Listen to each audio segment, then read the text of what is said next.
I hope आपने सभी elements को याद कर लिया होगा उनके सिंबल्स के साथ। आपने जितने भी एलिमेंट्स याद किए हैं, ठीक है, उनके अलावा भी आपको कुछ एलिमेंट्स याद करने चाहिए। आपने यहाँ तक तो याद कर लिए होंगे hydrogen, helium, lithium, beryllium, boron, carbon, nitrogen, oxygen, chlorine, neon, sodium, magnesium, aluminium, silicon, phosphorus, sulphur, chlorine, argon, potassium, calcium. इसके अलावा भी कुछ एलिमेंट्स आपको याद होने चाहिए, जैसे कि zinc, silver, gold, copper, C U, ठीक है। Next tin, S N, S B, antimony, tungsten, W, iron, F E, C O, cobalt. इनको आपको अच्छे से याद कर लेना है, ठीक है, क्योंकि ये भी कई बार पूछ लिए जाते हैं।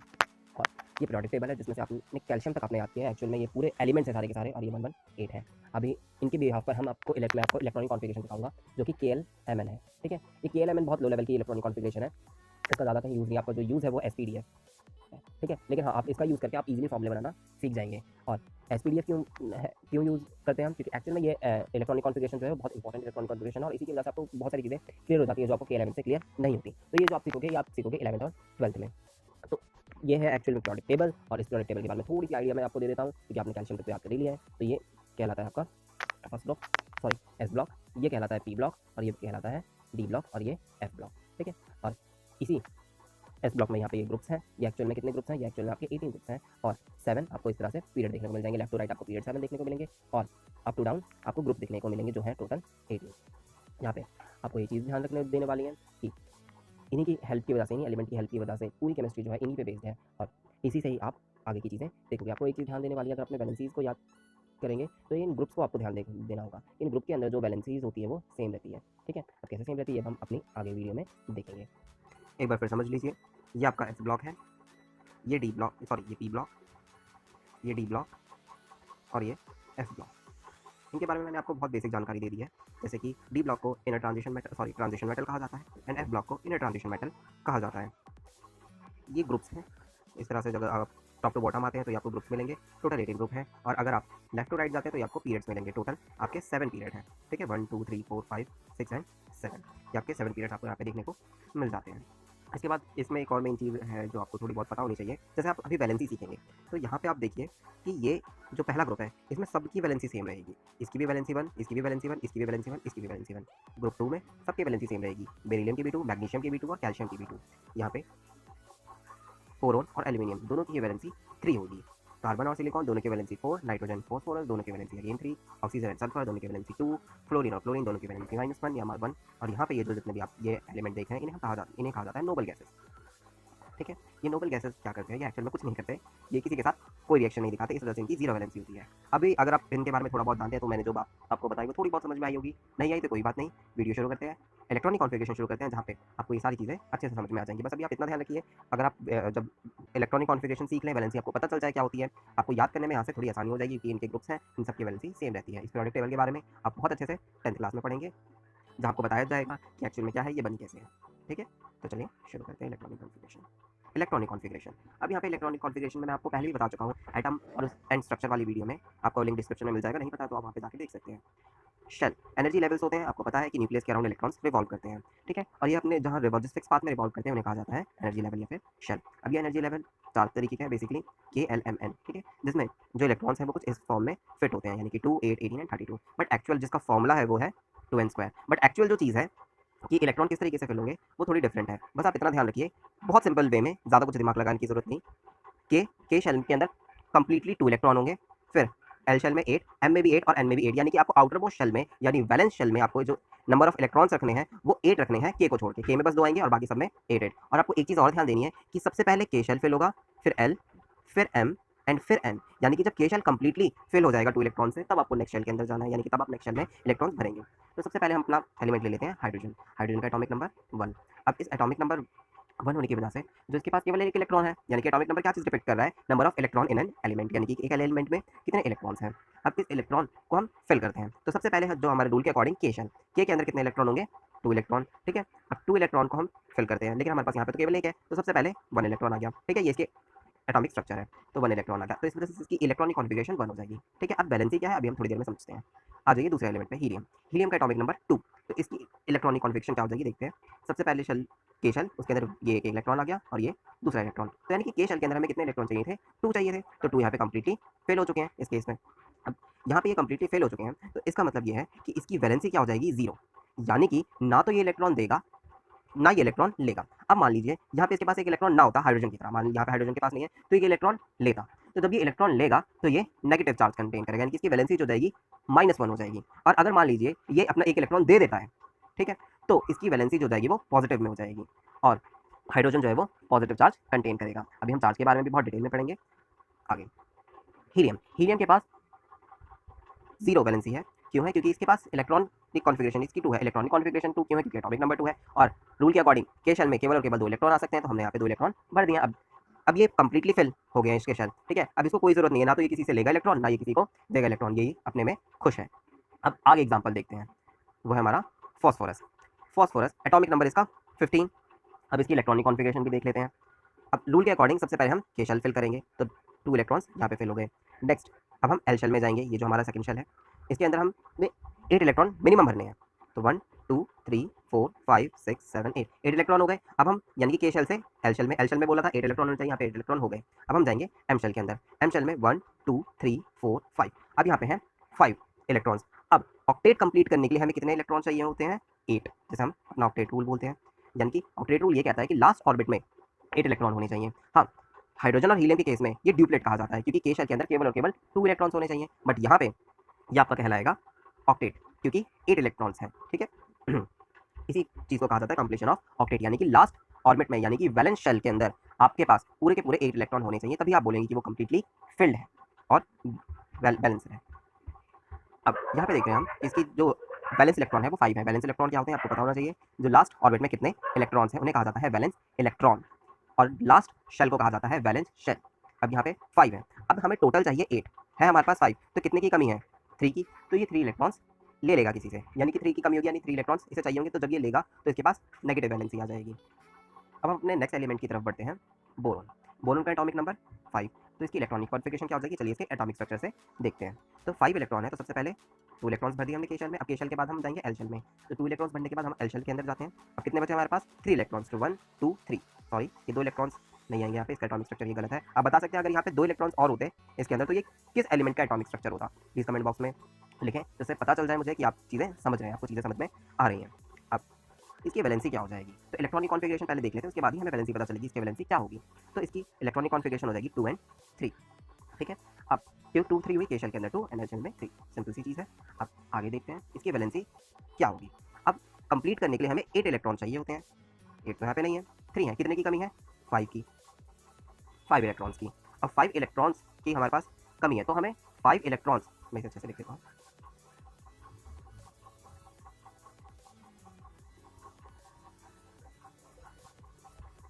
5 इलेक्ट्रॉन्स की। अब 5 इलेक्ट्रॉन्स की कमी है, लास्ट शेल के अंदर हमारे पास 3 इलेक्ट्रॉन्स हैं। अब दिक्कत यहाँ पे ये आती है, हमें कंप्लीट करने के लिए 8 चाहिए, तभी हम कहेंगे कि ऑक्टेट कंप्लीट है, और इसको कंप्लीट करने के लिए हमें 5 इलेक्ट्रॉन्स हमें चाहिए होंगे अपने 5 इलेक्ट्रॉन्स चाहिए होंगे हम अपने शेल में, बट 5 इलेक्ट्रॉन्स लेना तो बहुत मुश्किल का काम हो जाएगा। अगर हम 3 इलेक्ट्रॉन्स दे दें, ठीक है, तो भी तो हम कह सकते हैं कि हमारा शेल कंप्लीट हो गया है। क्यों? क्योंकि यहाँ पे जो इलेक्ट्रॉन्स हैं वो कंप्लीट हो जाएंगे के शेल की वजह से। क्यों? के शेल के अंदर हमें 2 इलेक्ट्रॉन चाहिए, अगर हम 3 इलेक्ट्रॉन दे देते हैं तो जो हमारा एलिमेंट है वो स्टेबल हो जाएगा, यानी कि के शेल होने की वजह से वो कंप्लीटली फिल्ड कराएगा और स्टेबल हो जाएगा। तो अगर ये 3 इलेक्ट्रॉन दे देता है तो इसकी वैलेंसी हो जाएगी +3, यानी कि जो इसकी वैलेंसी होगी वो पॉजिटिव में। ये प्लस और नेगेटिव के साइन आपको यही इंडिकेट करते हैं, पॉजिटिव का मतलब होता है दे देना और नेगेटिव का मतलब होता है कहीं से गेन कर लेना। सिंपल से इस लॉजिक से आप समझ सकते हैं कि जब आप किसी की मदद करते हैं या किसी को कोई चीज़ दे देते हैं तो आपको बहुत पॉजिटिव सा फील होता है कि हाँ हमने उसकी मदद की, तो बेसिकली पॉजिटिव चार्ज के लिए। और जब आप किसी से कोई चीज़ लेते हैं या उधार लेते हैं तो बहुत नेगेटिव सा फील आता है कि यार वापस भी करना है, टेंशन हो जाती है। आप कुछ होते हैं भूल जाते हैं, वापस ही नहीं करते, वो अलग बात है, ठीक है। तो बस इतना समझ लीजिए कि नेगेटिव का मतलब है इलेक्ट्रॉन्स को गेन करना और पॉजिटिव का मतलब है इलेक्ट्रॉन्स डोनेट कर देना, ठीक है। आई होप यहाँ तक आपको चीज़ें समझ में आ गई होंगी। अब एक लास्ट एग्जांपल और देख लेते हैं, जिससे ही आपको क्लियर हो जाए। क्लोरीन लास्ट, बहुत अच्छे से समझेंगे, लास्ट चीज टॉपिक है हमारा इस इलेक्ट्रॉनिक कॉन्फ़िगरेशन का। एटॉमिक नंबर इसका होता है 17, ठीक है। क्या एटॉमिक नंबर है इसका? 17, ध्यान से। अब इलेक्ट्रॉनिक कॉन्फ़िगरेशन हम फिल करते हैं। सबसे पहले 2 इलेक्ट्रॉन हो गए, इसके बाद 8 1 2 3 4 5 6 7 8, के और एल शेल में 10 इलेक्ट्रॉन हो जाते हैं मिला के। तो अब कितने बचे? 7, तो 1 2 3 4 5 6 7। अभी बस इतना बताया था कि हमें बेसिकली कितने इलेक्ट्रॉन चाहिए होते हैं लास्ट शेल के अंदर, जब हम इसे कंप्लीट करेंगे तो 8 इलेक्ट्रॉन, यही हमारा ऑक्टेट रूल, यानी कि लास्ट शेल के अंदर 8 इलेक्ट्रॉन होने चाहिए, तभी हम कहेंगे कि एटम हमारा या एलिमेंट जो है हमारा स्टेबल है। अब नहीं होगा स्टेबल तो हमें इसको स्टेबल बनाना पड़ेगा। कैसे? या तो इलेक्ट्रॉन लेके या इलेक्ट्रॉन देके। अब यहाँ पे ये इलेक्ट्रॉन जब ले लेगा कितने इलेक्ट्रॉन लेगा ये कंप्लीट करने के लिए? 7 है, तो बस सिंपल सा एक अगर इसे मिल जाए तो ये कंप्लीट हो जाएगा, तो इस वजह से इसकी वैलेंसी -1 होती है। ठीक है, यहाँ पे हीलियम की वैलेंसी 0, क्योंकि इसका डिप्लेट कंप्लीट है, इस केस में हम यहाँ पे डिप्लेट बोलेंगे, और बाकी के केस में हम यहाँ पे ऑक्टेट बोलेंगे। हाइड्रोजन प्लस माइनस दोनों हो सकता है, या तो ये इलेक्ट्रॉन दे सकता है, या तो ये इलेक्ट्रॉन दे सकता है, या इलेक्ट्रॉन ले सकता है। नेक्स्ट आपका बोरोन की वैलेंसी क्या हो जाएगी? +3 क्यों हुई? क्योंकि ये इलेक्ट्रॉन दे देगा। तो यहाँ पे फॉस्फोरस की वैलेंसी होगी -3, क्योंकि ये 3 इलेक्ट्रॉन ले लेगा अपने ऑक्टेट को कंप्लीट करने के लिए। दोनों के केस में देखिए आप, यहाँ पे 3 है वैलेंस इलेक्ट्रॉन, यहाँ पे 5 है। अब यहाँ पे ऑक्टेट कंप्लीट करने के लिए 8 चाहिए, तो 3 ले लेना आसान है या 5 दे देना आसान है? तो 3 ले लेना आसान है, तो ये 3 इलेक्ट्रॉन ले लेगा। अब यहाँ पे 3 इलेक्ट्रॉन दे देना आसान है या 5 इलेक्ट्रॉन ले लेना आसान है? तो यहाँ पे 3 इलेक्ट्रॉन दे देना आसान है, तो इस वजह से इसकी वैलेंसी जो हो जाएगी वो +3 हो जाएगी। आई होप आपको बहुत अच्छे से चीज़ें समझ में आ गई होंगी। अब एक छोटा सा कॉन्सेप्ट है बस, एक इन्हीं सब चीज़ों को ध्यान में रखते हुए, तो वो है आपका वैलेंस इलेक्ट्रॉन। अगर वैलेंस इलेक्ट्रॉन 4 से ज़्यादा है, इन दोनों केसेस को छोड़ दिया था, हाइड्रोजन और हीलियम को, बस क्योंकि यहाँ पे डिप्लेट केस आ जाता है, मैं ऑक्टेट की बात कर रहा हूँ। अगर 4 से ज़्यादा है तो वैलेंसी नेगेटिव होगी, और अगर वैलेंस इलेक्ट्रॉन 4 से कम है तो वैलेंसी पॉजिटिव होगी। अब दिक्कत ये आ जाती है, अगर 4 ही हो गए तो आप बता सकते हैं 4 किस एलिमेंट के केस में होगा वैलेंसी? तो अगर आप गेस कर पाए तो बहुत बढ़िया है, तो ये होगा कार्बन के केस में। ठीक है, कार्बन के केस में जो वैलेंसी होगी आपकी 4 आएगी। अब यहाँ पे हम इसे क्या लिखेंगे, +4 या -4? तो हम इन दोनों में से कुछ भी नहीं लिखते, केवल और केवल हमारे वैलेंसी जो होती है बस 4 ही लिखी जाती है। तो चलिए, अब भी हमने कुछ एलिमेंट्स की इलेक्ट्रॉनिक कॉन्फ़िगरेशन सीखी थी आपको समझाने के लिए। अब हम देखते हैं हमारे पूरे के पूरे 20 एलिमेंट्स की वैलेंसी वो किस तरीके से लिखी जाती है, या उनकी इलेक्ट्रॉनिक कॉन्फ़िगरेशन किस तरीके से लिखी जाती है, उनकी वैलेंसी क्या होती है, वो कौन से चार्ज कैरी करते हैं। तो ये है आपके 20 एलिमेंट्स और इनकी इलेक्ट्रॉनिक कॉन्फ़िगरेशन। इलेक्ट्रॉनिक कॉन्फ़िगरेशन अब देखिए, इनके एटॉमिक नंबर आपको बहुत अच्छे से याद होने चाहिए। आई होप आपने याद कर भी लिए होंगे, और इनके सिंबल्स भी आपको याद हो चुके होंगे। तो देखिए, हाइड्रोजन जो हम देख चुके हैं 1, वैलेंसी आपकी +- हो सकती है। हीलियम 2, इलेक्ट्रॉनिक कॉन्फ़िगरेशन 2 और वैलेंसी 0। लिथियम 3, 2 एंड 1 इसकी इलेक्ट्रॉनिक कॉन्फ़िगरेशन हो जाएगी, और +1। आप इन सबकी प्रैक्टिस कीजिए और आपको बहुत अच्छे से इलेक्ट्रॉनिक कॉन्फ़िगरेशन आ जाएंगी, क्योंकि ये बहुत ज़रूरी है आपके फॉर्मूले के लिए। अब कुछ चीज़ें जो मैं पहले बता चुका हूँ, एक बार फिर समझ लेते हैं। Balance electron and valency. The gain और losing capacity of electron of an element is called its valency, यानी कि वो कितने इलेक्ट्रॉन दे सकता है, ये कितने इलेक्ट्रॉन ले सकता है, उस चीज़ को कहा जाता है वैलेंसी। वैलेंस इलेक्ट्रॉन क्या क्या होते हैं? The number of electron in outer most shell, यानी कि आउटर मोस्ट यानी कि उसके जो बाहरी शेल के अंदर कितने इलेक्ट्रॉन्स हैं, उन्हें वैलेंस इलेक्ट्रॉन कहा जाता है। और इस आउटर मोस्ट शेल को हम क्या बोलते हैं? बैलेंस शेल भी कह सकते हैं। ठीक है, और यहाँ पे आपके ये सारे के सारे एलिमेंट्स हैं, इनकी इलेक्ट्रॉनिक कॉन्फ़िगरेशन है। आप इन्हें देखिए, इन्हें अपनी कॉपी में प्रैक्टिस कीजिए, और बहुत अच्छे से आपको इन्हें इलेक्ट्रॉनिक कॉन्फ़िगरेशन आ जाएगी। अब कुछ और एग्जांपल देख लेते हैं, जैसे ऑक्सीजन। ठीक है, क्या है इसका atomic number? 8, electronic configuration 2 and 6, valency क्या हो जाएगी? 2। 2 क्यों हो गई? क्यों इसलिए हो गई? क्योंकि यहाँ पे 2 इलेक्ट्रॉन्स इसे चाहिए अपना ऑक्टेट कंप्लीट करने के लिए, लास्ट में 8 होने चाहिए, लेकिन 2 की कमी है तो ये 2 दे देगा, ले लेगा, सॉरी 2 ले लेगा। और 6 इलेक्ट्रॉन अगर आप इसे के की फॉर्म में बनना चाहे तो ये नहीं होगा, क्योंकि ये 6 इलेक्ट्रॉन दे नहीं सकता है, क्योंकि 6 इलेक्ट्रॉन दे देना मुश्किल है, 2 इलेक्ट्रॉन गेन करना काफ़ी ईजी है। ठीक, फ्लोरीन -1, नियॉन 0, क्यों? लास्ट में 8 इलेक्ट्रॉन, इसका ऑक्टेट कंप्लीट, ऑक्टेट रूल के हिसाब से इसका ऑक्टेट कंप्लीट। और ध्यान रखिए, सबसे पहले के शेल भरा जाएगा, फिर एल, फिर एम एंड फिर एन। यहाँ तक तो आपको कोई दिक्कत नहीं आएगी, क्योंकि यहाँ पे आपको पता है 8 इलेक्ट्रॉन्स लास्ट में होने चाहिए, दिक्कत यहाँ से हो जानी चाहिए। बस आपको इतना ध्यान रखना है कि अभी आप वो रूल भूल जाइए कि 2, 8, 18 एंड 32। ठीक है, अब बस यहाँ पे ध्यान रखिए, लास्ट में आपको 8 इलेक्ट्रॉन्स रखने ही रखने हैं। ठीक है, यानी कि ऑक्टेट आपको कंप्लीट करना है। वो आप एक्चुअल में वो मैक्सिमम इलेक्ट्रॉन होल्डिंग कैपेसिटी होती है। एक्चुअल में इलेक्ट्रॉनिक कॉन्फ़िगरेशन कैसे की जाती है वो आप हायर क्लासेस में सीखेंगे, जहाँ पे आप एसपीडीएफ की फॉर्म में पढ़ेंगे। ये एक बेसिक नॉलेज है, बस इस वजह से इतना ध्यान रखिए कि लास्ट में आपको केवल और केवल 8 इलेक्ट्रॉन छोड़ने हैं, हाइड्रोजन और हीलियम को छोड़ के, क्योंकि के शेल है और यहाँ पे 2 इलेक्ट्रॉन्स आते हैं। इसके बाद आपको ऑक्टेट रूल फॉलो करना है, और हाइड्रोजन और हीलियम में केवल और केवल ड्यूप्लेट रूल चलेगा 2 इलेक्ट्रॉन्स का। अब यहाँ पे मैग्नीशियम 12, तो 2 एंड 8, यहाँ पे सिंपल सी चीज़ है। 2 एंड अगर किसी का भी एटॉमिक नंबर 10 से ज़्यादा है, तो वहाँ पे 2 और 8 तो आएगा ही आएगा, क्योंकि ये मिला के 10 हो जाते हैं। बस आपको यहाँ पे उसके बाद वाला नंबर देखना है, इससे आपको वैलेंसी भी याद करने में बहुत ईज़ हो जाएगा।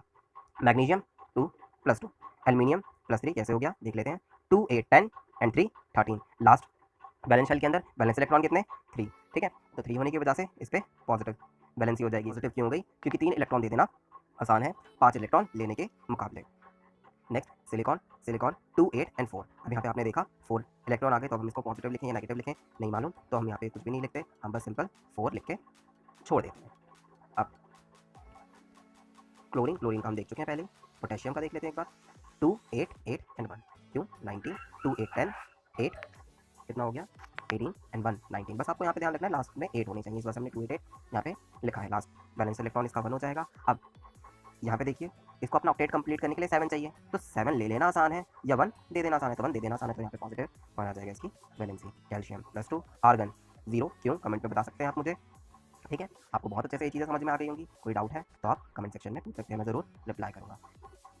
तो अब आगे बढ़ते हैं हम अगर आपने इलेक्ट्रॉनिक कॉन्फ़िगरेशन बहुत अच्छे से सीख ली है तो हम आगे शुरू करते हैं फॉर्मूले, जो आपके चैप्टर्स की जान है, केमिस्ट्री की जान है। आपको बेसिक चीज़ें यहीं से ही चालू होंगी। केमिस्ट्री के अंदर आपको फॉर्मूले बनाना बहुत ज़रूरी है, आपको आना चाहिए। इसी बेसिस पे आप रिएक्शंस लिखेंगे, इसी बेसिस पे आप इनके एटॉमिक नंबर, एटॉमिक मास और बहुत सारी चीज़ें कैलकुलेट कर पाएंगे।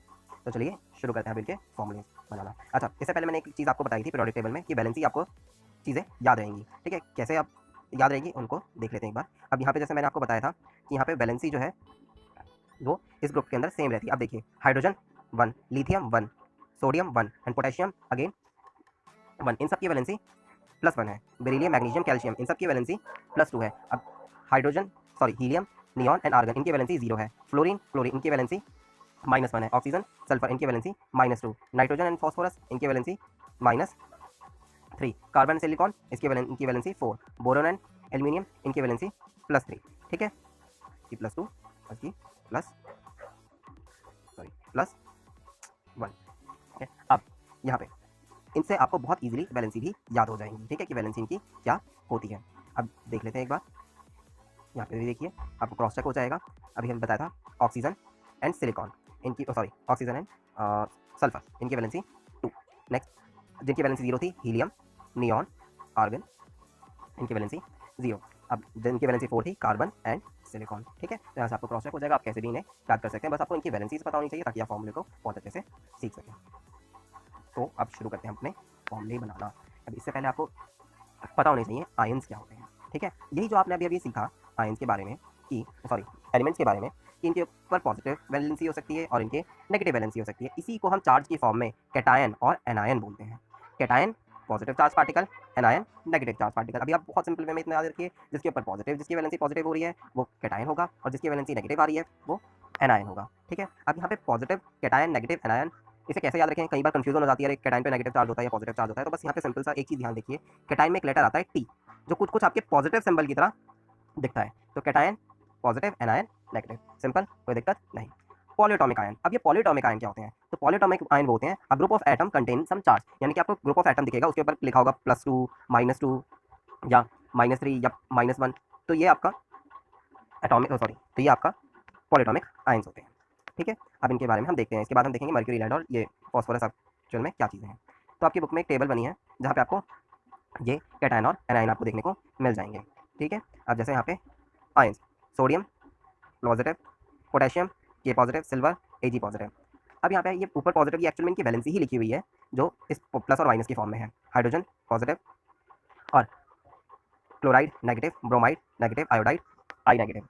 अब ये आयोडाइड क्लोराइड क्या है? तो जब ये अपने चार्ज बनाते हैं ना, क्लोरीन जब अपना आयन बनाएगा तो हम इसे कहेंगे क्लोराइड, और ठीक उसी तरह से ब्रोमीन जब अपना आयन बनाएगा तो इसे हम कहेंगे ब्रोमाइड, आयोडीन जब अपना आयन बनाएगा तो इसे कहेंगे हम आयोडाइड, और जब हाइड्रोजन अपना आयन बनाएगा तो हम इसे कहेंगे हाइड्राइड। जब हम ऑक्सीजन को लिखेंगे इसकी आयनिक फॉर्म में तब ये कहलाएगा ऑक्साइड, और इस पे आएगा 2- का चार्ज। जैसे आपने इलेक्ट्रॉनिक कॉन्फ़िगरेशन में देखा होगा कि इसकी वैलेंसी जो होती है वो -2 होती है। हम इसे इस तरह से आयन की फॉर्म में लिखते हैं। मैग्नीशियम की वैलेंसी 2, कैल्शियम की, जिंक की, आयरन। अब ये आयरन के आगे 3 और कॉपर के आगे 2, यहाँ पे भी कॉपर लिखा है, यहाँ पे प्लस लिख रखा है, यहाँ पे 2 लिख रखा है, यहाँ पे भी आयरन लिखा है, यहाँ पे 3। तो एक्चुअल में ये क्या है, कभी कभी कॉपर, आयरन या कुछ अदर एलिमेंट्स एक से ज़्यादा वैलेंसी शो करते हैं। एक से ज़्यादा वैलेंसी शो करते हैं ये अपने आप को स्टेबल करने के लिए, एक से ज़्यादा वैलेंसी को शो करते हैं। यानी कि एक से ज़्यादा जब इनकी वैलेंसी है उसकी कैपेसिटी से ज़्यादा इलेक्ट्रॉन ले लेते हैं या डोनेट भी कर सकते हैं। ये क्यों करते हैं? एक्चुअल में इनका एटॉमिक रेडियस होता है, इलेक्ट्रोनेगेटिविटी होती है, इलेक्ट्रोपॉजिटिव होती है, न्यूक्लियस का साइज बड़ा होता है, या उसको कैप्चर करने के लिए, चार्ज बैलेंस करने के लिए इलेक्ट्रॉन्स ज़्यादा लिए जा सकते हैं। इनके बारे में आप डिटेल में हायर क्लासेस में पढ़ेंगे। बस आपको यहाँ पे अभी ध्यान रखना है कि कॉपर 1 और 2 वैलेंसी शो कर सकता है और आयरन 2 और 3 वैलेंसी शो कर सकता है। बाकी नाइट्राइड जब नाइट्रोजन आयन बनाएगा तो नाइट्राइड कहलाएगा, सल्फर जब अपना आयन बनेगा तो सल्फाइड कहलाएगा। ये बेसिकली आपके नॉन मेटेलिक एलिमेंट होते हैं, यानी कि ये ऐसे एलिमेंट है जो नॉन मेटल है, और बेसिकली जो पॉजिटिव चार्ज कंटेन करते हैं ये सारे के सारे आपके मेटेलिक एलिमेंट होते हैं। ठीक है, अब पॉलीएटॉमिक आयन जैसे आपको बताया था, अब यहाँ पे केवल आपको एक ही एलिमेंट दिख रहा होगा, chlorine, bromine, iodine, oxygen, sulphur, sodium, but यहाँ एटॉमिक आयन यानी कि group of atom containing some charge, यानी कि एक ग्रुप जो कुछ चार्ज कंटेन कर रहा है। यहाँ पे अमोनियम NH4, यहाँ पे जो चार्ज है इसका पॉजिटिव है, यानी कि इस पे जो चार्ज है वो +1 चार्ज है। और यहाँ पे आपको 2 एलिमेंट देखने को मिलेंगे, नाइट्रोजन एंड हाइड्रोजन। ये 2 एलिमेंट होने की वजह से इसे हम पॉलीएटॉमिक आयन कहते हैं, यानी कि ग्रुप ऑफ एटम 2 एटम का ग्रुप है जिसने एक चार्ज कंटेन कर रखा है। ठीक है, इस वजह से हम इसे कहेंगे polyatomic ion. Same hydrogen carbonate ये पूरा है HCO3-, इसमें 3 एलिमेंट है, H hydrogen, C carbon, O oxygen, और जो ये चार्ज कंटेन कर रहे हैं वो नेगेटिव चार्ज कंटेन कर रहे हैं। इस वजह से इसे कहा जाएगा पॉलीएटॉमिक आयन। यानी सिंपल सी चीज़ है कि एक group of atom contain some charge is called polyatomic ion. अब कुछ चीज़ें, सल्फाइड और सल्फेट ये दो अलग अलग है, कंफ्यूज मत होना। 4 जहाँ पे आ रहा है ये सल्फेट है, और जिसमें 3 आ रहा है ऑक्सीजन पे वो सल्फाइड है। ये एक्चुअल में ये 8 और 8 ये जब लगता है ये इनकी ऑक्साइड की फॉर्म होती है, यानी कि ऑक्सीजन के साथ जब कोई एलिमेंट होता है तो बेसिकली ITE और ATE लगाते हैं। तो ITE का मतलब होता है लोअर ऑक्सीजन, जिसमें लोअर नंबर ऑफ ऑक्सीजन होगा, और 8 जब हायर नंबर ऑफ ऑक्सीजन होगा, यानी कि सल्फर लोअर ऑक्सीजन में SO3 बनाता है और हायर ऑक्सीजन फॉर्म में SO4 2 माइनस बनाता है। इस वजह से यहाँ पे 8 लगा और यहाँ पे 8 लगा, लेकिन दोनों के ऊपर चार्ज सेम है, और आप इतने ध्यान रखिएगा और कंफ्यूज मत होइएगा। कई बार कंफ्यूज होते हैं सल्फाइड, सल्फेट और सल्फाइड में, ये तीनों ही चीज़ें अलग अलग हैं। अब आगे बढ़ते हैं। इनके अलावा भी कुछ और एलिमेंट्स हैं जिनको सॉरी आयंस हैं और पॉलीएटॉमिक आयंस हैं जिनके बारे में आपको पता होना चाहिए। ये आपके ये तो केवल और केवल आपकी 9th क्लास में हेल्प करेंगे, और जो मैं आगे बताने जा रहा हूँ ये आपको 10th में भी काफ़ी हेल्प करेंगे। तो देखिए यहाँ पे hydrogen H+, sodium Na, positive silver, copper, ammonia, ये सारे के सारे मोनोवेलेंट है। कहने का मतलब इनके ऊपर जो चार्ज आ रहा है वो आ रहा है पॉजिटिव का, और वो सिंगल है। Magnesium, chlorine, barium, zinc, copper, ये डाइवेलेंट है। इनके ऊपर जो चार्ज आता है 2 पॉजिटिव का आता है, और जिनके ऊपर भी पॉजिटिव चार्ज आता है उन्हें पता है आपको क्या कहेंगे, कैटायन। ठीक है, और जिनके ऊपर नेगेटिव चार्ज आएगा उन्हें कहेंगे हम एनायन, या नेगेटिव आयंस भी कहते हैं। कैटायन को पॉजिटिव आयन भी बोला जाता है। जैसे आपको एक और चीज़ है, कैटायन को पॉजिटिव रेडिकल भी बोला जाता है, एनायन को नेगेटिव रेडिकल्स भी बोला जाता है। अब आगे बढ़ते हैं।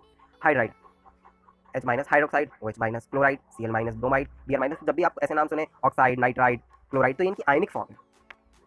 Iodide I-, hydrogen carbonate HCO3, permanganate MnO4, acetate, इनका तो कुछ यूज़ नहीं है बेसिकली, लेकिन आपको पता होनी चाहिए acetate CH3COO।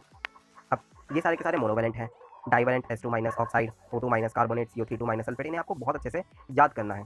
Trivalent nitrate N3- phosphide, P3- borate, BO3 3- phosphate, इनका PO3 बोरेट फॉस्फेट तो ज़्यादा यूज़ नहीं है आपके सिलेबस में 9th 10th में, बट फिर भी आपको पता होने चाहिए, ताकि यही नहीं है बहुत सारे हैं एक्चुअल में जिनके बारे में आपको पता होने चाहिए कि ये पॉलीएटॉमिक आयंस हैं या ये इनके आयंस हैं। बेसिकली जो बेसिक एलिमेंट्स के आयन हैं वो जनरल यही हैं, या आप इलेक्ट्रॉनिक कॉन्फ़िगरेशन से समझ जाएंगे, लेकिन जो आपके पॉलीएटॉमिक आयंस हैं वो कई सारे हैं, और उनके बारे में आप धीरे धीरे हाई क्लासेस में बहुत अच्छे से पढ़ेंगे। लेकिन जो आपको 9th और 10th में जो आपके पॉलीएटॉमिक आयन है वो यही है, इससे ज़्यादा नहीं पूछे जाएंगे कभी भी। इसमें भी बोरेट और फॉस्फेट एक्स्ट्रा है, बाकी सारे आपके पूछे जाएंगे। ये आपको बहुत यूज़ भी करना पड़ेगा। जैसे अगर आप 10th में पढ़ेंगे तो वहाँ पे पोटेशियम परमैंगनेट होता है, एसिटिक एसिड होता है, ठीक है, तो वहाँ पे इन दोनों का यूज़ होता है। परऑक्साइड, हाइड्रोजन परऑक्साइड आपने देखा होगा, H2O2, तो ये भी इसी तरह से बने हैं। अब इनके फॉर्मूले के बारे में हम सीखेंगे, उससे पहले आपको ये सारी चीज़ें याद हो जानी चाहिए, यानी कि किसके ऊपर कौन सा चार्ज है और पॉलीएटॉमिक आयन क्या है। ये कुछ ही है, ज़्यादा आपको याद करने की जरूरत नहीं है। बेसिकली आप hydrogen carbonate, sulphide, oxide carbonate, sulphate, sulphide, oxalate, dichromate, कुछ याद कर लीजिए, या आपको ये जो आपकी 9th क्लास की बुक के अंदर है बस इन्हें आप याद कर लीजिए, ये मोर देन सफिशिएंट है। आप बहुत अच्छे से इनसे फॉर्मूले बनाना सीख जाएंगे। तो चलिए अब शुरू करते हैं एक्चुअल में जिस चीज़ के लिए ये वीडियो बन रही है, आपको फॉर्मूले बनाना। अब इससे पहले आपको एक चीज़ बहुत अच्छे से पता होनी चाहिए, वो है इनकी वैलेंसी। ठीक है, जब तक आपको इनकी वैलेंसी नहीं पता होगी आप फॉर्मूले नहीं बना पाएंगे, और बहुत गलती होगी फॉर्मूले बनाने में। तो अगर इनके फॉर्मूले बनाते हैं किस तरीके से बनेंगे, मैग्नीशियम, एक चीज़ ध्यान रखिए हमेशा, एक जब भी हम फॉर्मूला बनाते हैं तो उसके अंदर एक पॉजिटिव होगा और दूसरा नेगेटिव होगा। ऐसा नहीं कि पॉजिटिव पॉजिटिव के साथ कंबाइन होकर फॉर्मूला बना रहा है, ऐसा नहीं होगा। यहाँ पे +2 है और यहाँ पे भी +1 है, वो कभी भी फॉर्मूला नहीं बनेगा, क्योंकि दोनों का ही मतलब होता है कि दोनों को ही पॉजिटिव केस में दोनों ही डोनेट कर सकते हैं। अब जब दोनों ही देने वाले होंगे तो लेने वाला कौन होगा, तो कभी फॉर्मूला नहीं बनेगा। तो अब इनके चार्ज को हम क्या करेंगे, लिख लिया, अब इनके चार्ज को हम क्रॉस कराएंगे, यानी कि ये अपना चार्ज इसे दे देगा और ये अपना चार्ज इसे देगा। सिंपल सी इसकी टोपी उसके सर करना है। तो मैग्नीशियम का जो 2 है वो क्लोरीन के पास आ जाएगा, और क्लोरीन का जो 1 है वो मैग्नीशियम के पास आ जाएगा। तो हम बेसिकली 1 लिखते नहीं है, कोई यूज़ नहीं, तो इसका जो फॉर्मूला होगा वो हो जाएगा सिंपल MgCl2, और इसे हम बोलेंगे मैग्नीशियम क्लोराइड, क्योंकि यहाँ पे जो क्लोरीन है वो अपने आयनिक स्टेट में है, तो इस वजह से हम बोलेंगे यहाँ पे मैग्नीशियम क्लोराइड। अब आगे बढ़ते हैं। H और Cl, H हाइड्रोजन 1 और Cl जो होगा क्लोरीन। अब यहाँ पे इनके चार्जेस लिख लें हमने 1 और -1, ठीक है। अब क्या करेंगे, इनका क्रॉस कराना है, बस सिंपल, इसका चार्ज इसके पास, इसका चार्ज इसके पास। अब दोनों के पास 1 1 है, बट हम 1 1 लिखते नहीं है, तो सीधा HCl, फॉर्मूला हाइड्रोजन क्लोराइड। अब आगे CCl, अब यह है कार्बन टेट्राक्लोराइड। अब ये कैसे बना, कार्बन के ऊपर वैलेंसी 4 और क्लोरीन पे -1, क्या किया, दोनों की वैलेंसी को क्रॉस कर दिया, यानी कि दोनों ने एक दूसरे को अपनी वैलेंसी ट्रांसफर कर दी।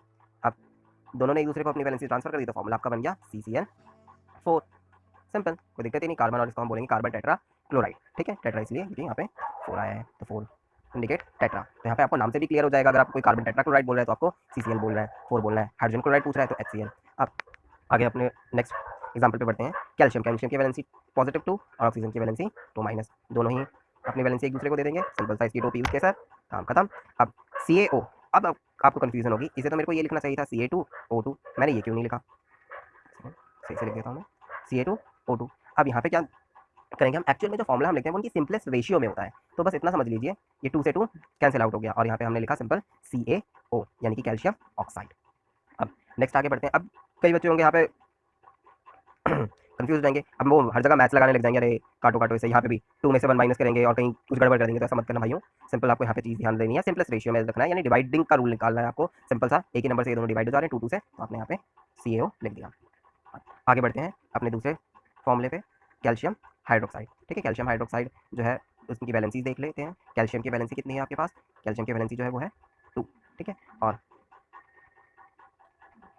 कैल्शियम की वैलेंसी जो है वो 2 और हाइड्रोक्साइड की -1। तो यहाँ पे जो इसका फॉर्मूला बन जाएगा कैसे, इन दोनों को हम क्रॉस करा देंगे इनकी वैलेंसीज को। और कैल्शियम के पास C है, और ये क्योंकि पॉलीएटॉमिक आयन है, पूरे पे चार्ज है -1 का, केवल H पे नहीं है, तो इस वजह से जो वैलेंसी जाएगी यानी कि जो इसका चार्ज आएगा वो इस पूरे पे जाएगा। और हम यहाँ पे ये ब्रैकेट लगाते हैं। ठीक है, इस ब्रैकेट का पर्पस यही होता है कि ये जो 2 है ये ऑक्सीजन के साथ भी है और हाइड्रोजन के साथ भी है। ठीक है, अगर मैं यहाँ पे कहूँ कैल्शियम के कितने एटम है, तो कैल्शियम का 1 एटम है। ऑक्सीजन के कितने एटम है, ऑक्सीजन के 2 एटम है इस 2 की वजह से। और हाइड्रोजन के कितने एटम है, तो हाइड्रोजन के भी 2 एटम है। तो ये चीज़ आपको बहुत ध्यान देने वाली है। कब आपको ब्रैकेट लगाना है, तो सिंपल सी चीज़ है, जब पॉलीएटॉमिक आयन होगा, वैलेंसी क्रॉस होगी तो ब्रैकेट लगेगा, नहीं तो नहीं लगेगा। और यहाँ पे इसका फॉर्मूला जो बनेगा वो होगा आपका कैल्शियम हाइड्रोक्साइड। ठीक है, आई होप आपको बहुत अच्छे से चीज़ें ये समझ में आ रही होंगी। अपने नेक्स्ट फॉर्मूले की तरफ बढ़ते हैं, जो है हमारा सोडियम नाइट्रेट। ठीक है, सोडियम नाइट्रेट क्यों? क्योंकि इसके अंदर आपको पता है सोडियम होगा तो Na होगा, नाइट्रेट होगा तो NO3 होगा। बहुत अच्छे से आप याद कर लीजिए, जो मैंने आपको टेबल बताई थी वहाँ वहीं से ये सारी चीज़ें आ रही हैं। सोडियम के ऊपर +1 और नाइट्रेट के ऊपर -1 चार्ज। अब दोनों फिर वही चीज़ करनी है, हमें दोनों को क्रॉस करना है, यानी कि दोनों के चार्जेस को अदल बदल कर देना है, एक दूसरे को ट्रांसफर कर देना है। अब यहाँ पे कुछ फर्क नहीं पड़ेगा कि 1 है तो हमें ब्रैकेट लगाने की भी कोई जरूरत नहीं है। यहाँ पे सिंपल सा आपने फॉर्मूला लिख दिया NaNO3, और यहाँ पे हम 1 1 नहीं लिखते हैं। आप लिखना चाहे तो मर्जी आप लिख सकते हैं, जैसे आप यहाँ पे Na1 फिर होल ब्रैकेट NO3 बाहर ब्रैकेट के चरणों में 1, मर्जी आपकी, आप लिखना चाहे तो लिख सकते हैं, लेकिन हम जो फॉर्मूला लिखते हैं वो बिल्कुल इसी फॉर्म में लिखा जाता है और यही ऑथेंटिक है। नेक्स्ट, आप इसका नाम बता सकते हैं? अब बोलेंगे सर लिखा तो हुआ है, फिर भी यार ईमानदारी नाम की चीज़ होती है, बता दो, इतना सीख लिया। तो ये है आपका अमोनियम और SO4 सल्फेट। इसका नाम हो जाएगा अमोनियम सल्फेट। कैसे पड़ा इसका नाम, इसका नामकरण हमने कैसे किया, तो ये सारी चीज़ें हम सीख रहे हैं, नामकरण कैसे करें, जब एलिमेंट बनता है तो उसका नाम कैसे रखा जाए, कोई दिक्कत ना हो तो इनके नाम रख देते हैं इसी तरीके से। आप इनकी वैलेंसी भी क्रॉस हो चुकी है, तो दिक्कत क्या है, देरी किस बात की। अब 2 NH4 के चरणों में चला जाएगा और इसका 1 SO4 के चरणों में। तो यहाँ पे जो फॉर्मूला बनेगा NH4 2 SO4। अब यहाँ पे 1 हमने लिखा नहीं, जरूरत नहीं, और लगाने की भी, उससे फॉर्मूला थोड़ा बल्कि सा दिखता है और कुछ फायदा भी नहीं है, तो इस वजह से अच्छा दिखने के लिए, एकदम सेक्सी दिखने के लिए हम बस सिंपल सा ऐसे ही छोड़ देते हैं। NH4 2 SO4 यह हो जाएगा आपका अमोनियम सल्फेट, यानी कि NH4 जो होगा वो 4 आपका अमोनिया, NSO4 अमोनियम सल्फेट। ठीक है, इसका पूरा नाम। अब हमने ब्रैकेट इसलिए लगाया क्योंकि ये 2 जो है ये पूरे के ऊपर जाएगा, ये दोनों ही के दोनों पॉलीएटॉमिक आयन है। और आपको एक बार फिर मैं बता दूं कि हमेशा एक पॉजिटिव होगा और दूसरा नेगेटिव होगा, यानी कि एक पार्ट जो होगा वो कैटाइनिक होगा और दूसरा पार्ट एनाइनिक, तभी फॉर्मूला बनेगा। अब next, ammonium chloride NH4Cl। Ammonium पे +1 चार्ज, Cl पे -1 चार्ज। इनकी वैलेंसी भी पॉजिटिव होती है NH4 की, सॉरी चार्ज होता है NH4 का पॉजिटिव होता है, क्लोरीन की वैलेंसी नेगेटिव होती है, -1। यहाँ पे NH4Cl इसका फॉर्मूला बन जाएगा, इन दोनों को हम क्रॉस कर देंगे, नाम आएगा इसका अमोनियम क्लोराइड। ठीक है, ध्यान रखिए, अगर यहाँ पे ब्रोमीन होता तो क्या होता, अमोनियम ब्रोमाइड। यहाँ पे अगर आयोडीन होता तो हम बोलते हैं यहाँ पे अमोनियम आयोडाइड। ठीक है, अब नेक्स्ट आगे बढ़ते हैं H और S। ठीक है, जब ये दोनों आपस में रिएक्ट करेंगे तो देखते हैं क्या फॉर्मूला बनते हैं। हाइड्रोजन और सल्फर जब आपस में फॉर्मूला बनाएंगे तो उसका फॉर्मूला स्ट्रक्चर कैसा होगा, तो हाइड्रोजन की वैलेंसी +1, सल्फर की वैलेंसी -2। अब जब ये अपने आयनिक स्टेट में होगा तो हम इसे सल्फाइड बोलेंगे, जैसे क्लोरीन अपनी आयनिक स्टेट में था तो हम इसे क्लोराइड बोल रहे हैं, ऑक्सीजन अपनी आयनिक स्टेट में तो हम इसे ऑक्साइड बोल रहे हैं। ठीक है, यहाँ पे इसके बाद आप दोनों की वैलेंसीज को हम आपस में क्रॉस कर देंगे। अब दोनों अपनी वैलेंसी एक दूसरे के चरणों में डाल देंगे। सल्फर ने अपनी वैलेंसी हाइड्रोजन के चरणों में डाल दी, तो ये आपका फॉर्मूला बन गया H2S, यानी कि हाइड्रोजन सल्फाइड। ठीक है, अब यहाँ पे एक चीज़ है थोड़ी सी कंफ्यूजिंग है, सल्फाइड और सल्फाइड दोनों ही चीज़ें सेम है, कोई दिक्कत नहीं है इसमें, बस स्पेलिंग की, क्योंकि हम इसे बोलते ही सल्फाइड है तो इस वजह से PH की जगह कई जगह F लगा दिया जाता है। ठीक है, सल्फाइड और सल्फाइड दोनों ही चीज़ें सही है, स्पेलिंग भी सही है, और सल्फर कोई बोलेंगे सल्फाइड, तो कहीं पे भी आपको PH दिखाई दे रहा है और वहाँ पे F लगा दिया गया वो कोई अदर एलिमेंट नहीं है। जैसे SUL PHATE सल्फेट, तो इसकी स्पेलिंग ऐसे भी लिख सकते हैं आप SUL FATE सल्फेट। ठीक है, कोई यहाँ पे दिक्कत नहीं है, बात नहीं है। ठीक है, हाँ, लेकिन सल्फाइड और सल्फेट में कंफ्यूज नहीं होना है। उसी तरह से आपके कुछ एलिमेंट हैं जैसे CO, ठीक है, C4 कार्बन, CO4 कोबाल्ट, और भी कुछ हैं जो B ग्रुप है एक्चुअल में, जिन एलिमेंट के नाम आते हैं वो थोड़ा कंफ्यूज कर देते हैं, जैसे कि B ये आपका बोरोन है, BE बेरिलियम, Br ब्रोमीन। ठीक है, तो यहाँ पे आप ध्यान रखेंगे, इनमें आपको कंफ्यूज नहीं होना है। नहीं, अब आगे देखते हैं अपने फॉर्मूले के बारे में। अब ये बहुत ईजी तरीका है फॉर्मूले को की प्रैक्टिस करने का, उन्हें अच्छे से याद करने का, कि किस तरीके से आप उन्हें अच्छे से याद कर सके, कोई कंफ्यूजन ही ना रह जाए। उसके लिए सिंपल से आपको टेबल बनानी है, यहाँ पर आपको सारे कैटायन लिखने हैं और यहाँ पे आपको सारे के सारे एनायन लिखने हैं, और इसके बाद बस आपको कैटायन को एनायन के साथ रिएक्ट कराना है। अब यहाँ पे Mg और O ये बना रहेगा MgO। नाम बता सकते हैं आप इसका क्या होगा, जल्दी से कमेंट बॉक्स में लिखिए। इसका नाम होगा मैग्नीशियम ऑक्साइड। नेक्स्ट Mg जब सल्फर के साथ रिएक्ट करेगा तो ये बनाएगा MgSO4। इनकी वैलेंसी आपस में क्रॉस हो जाएगी। ध्यान से देखिए, दोनों के ऊपर ही सॉरी बस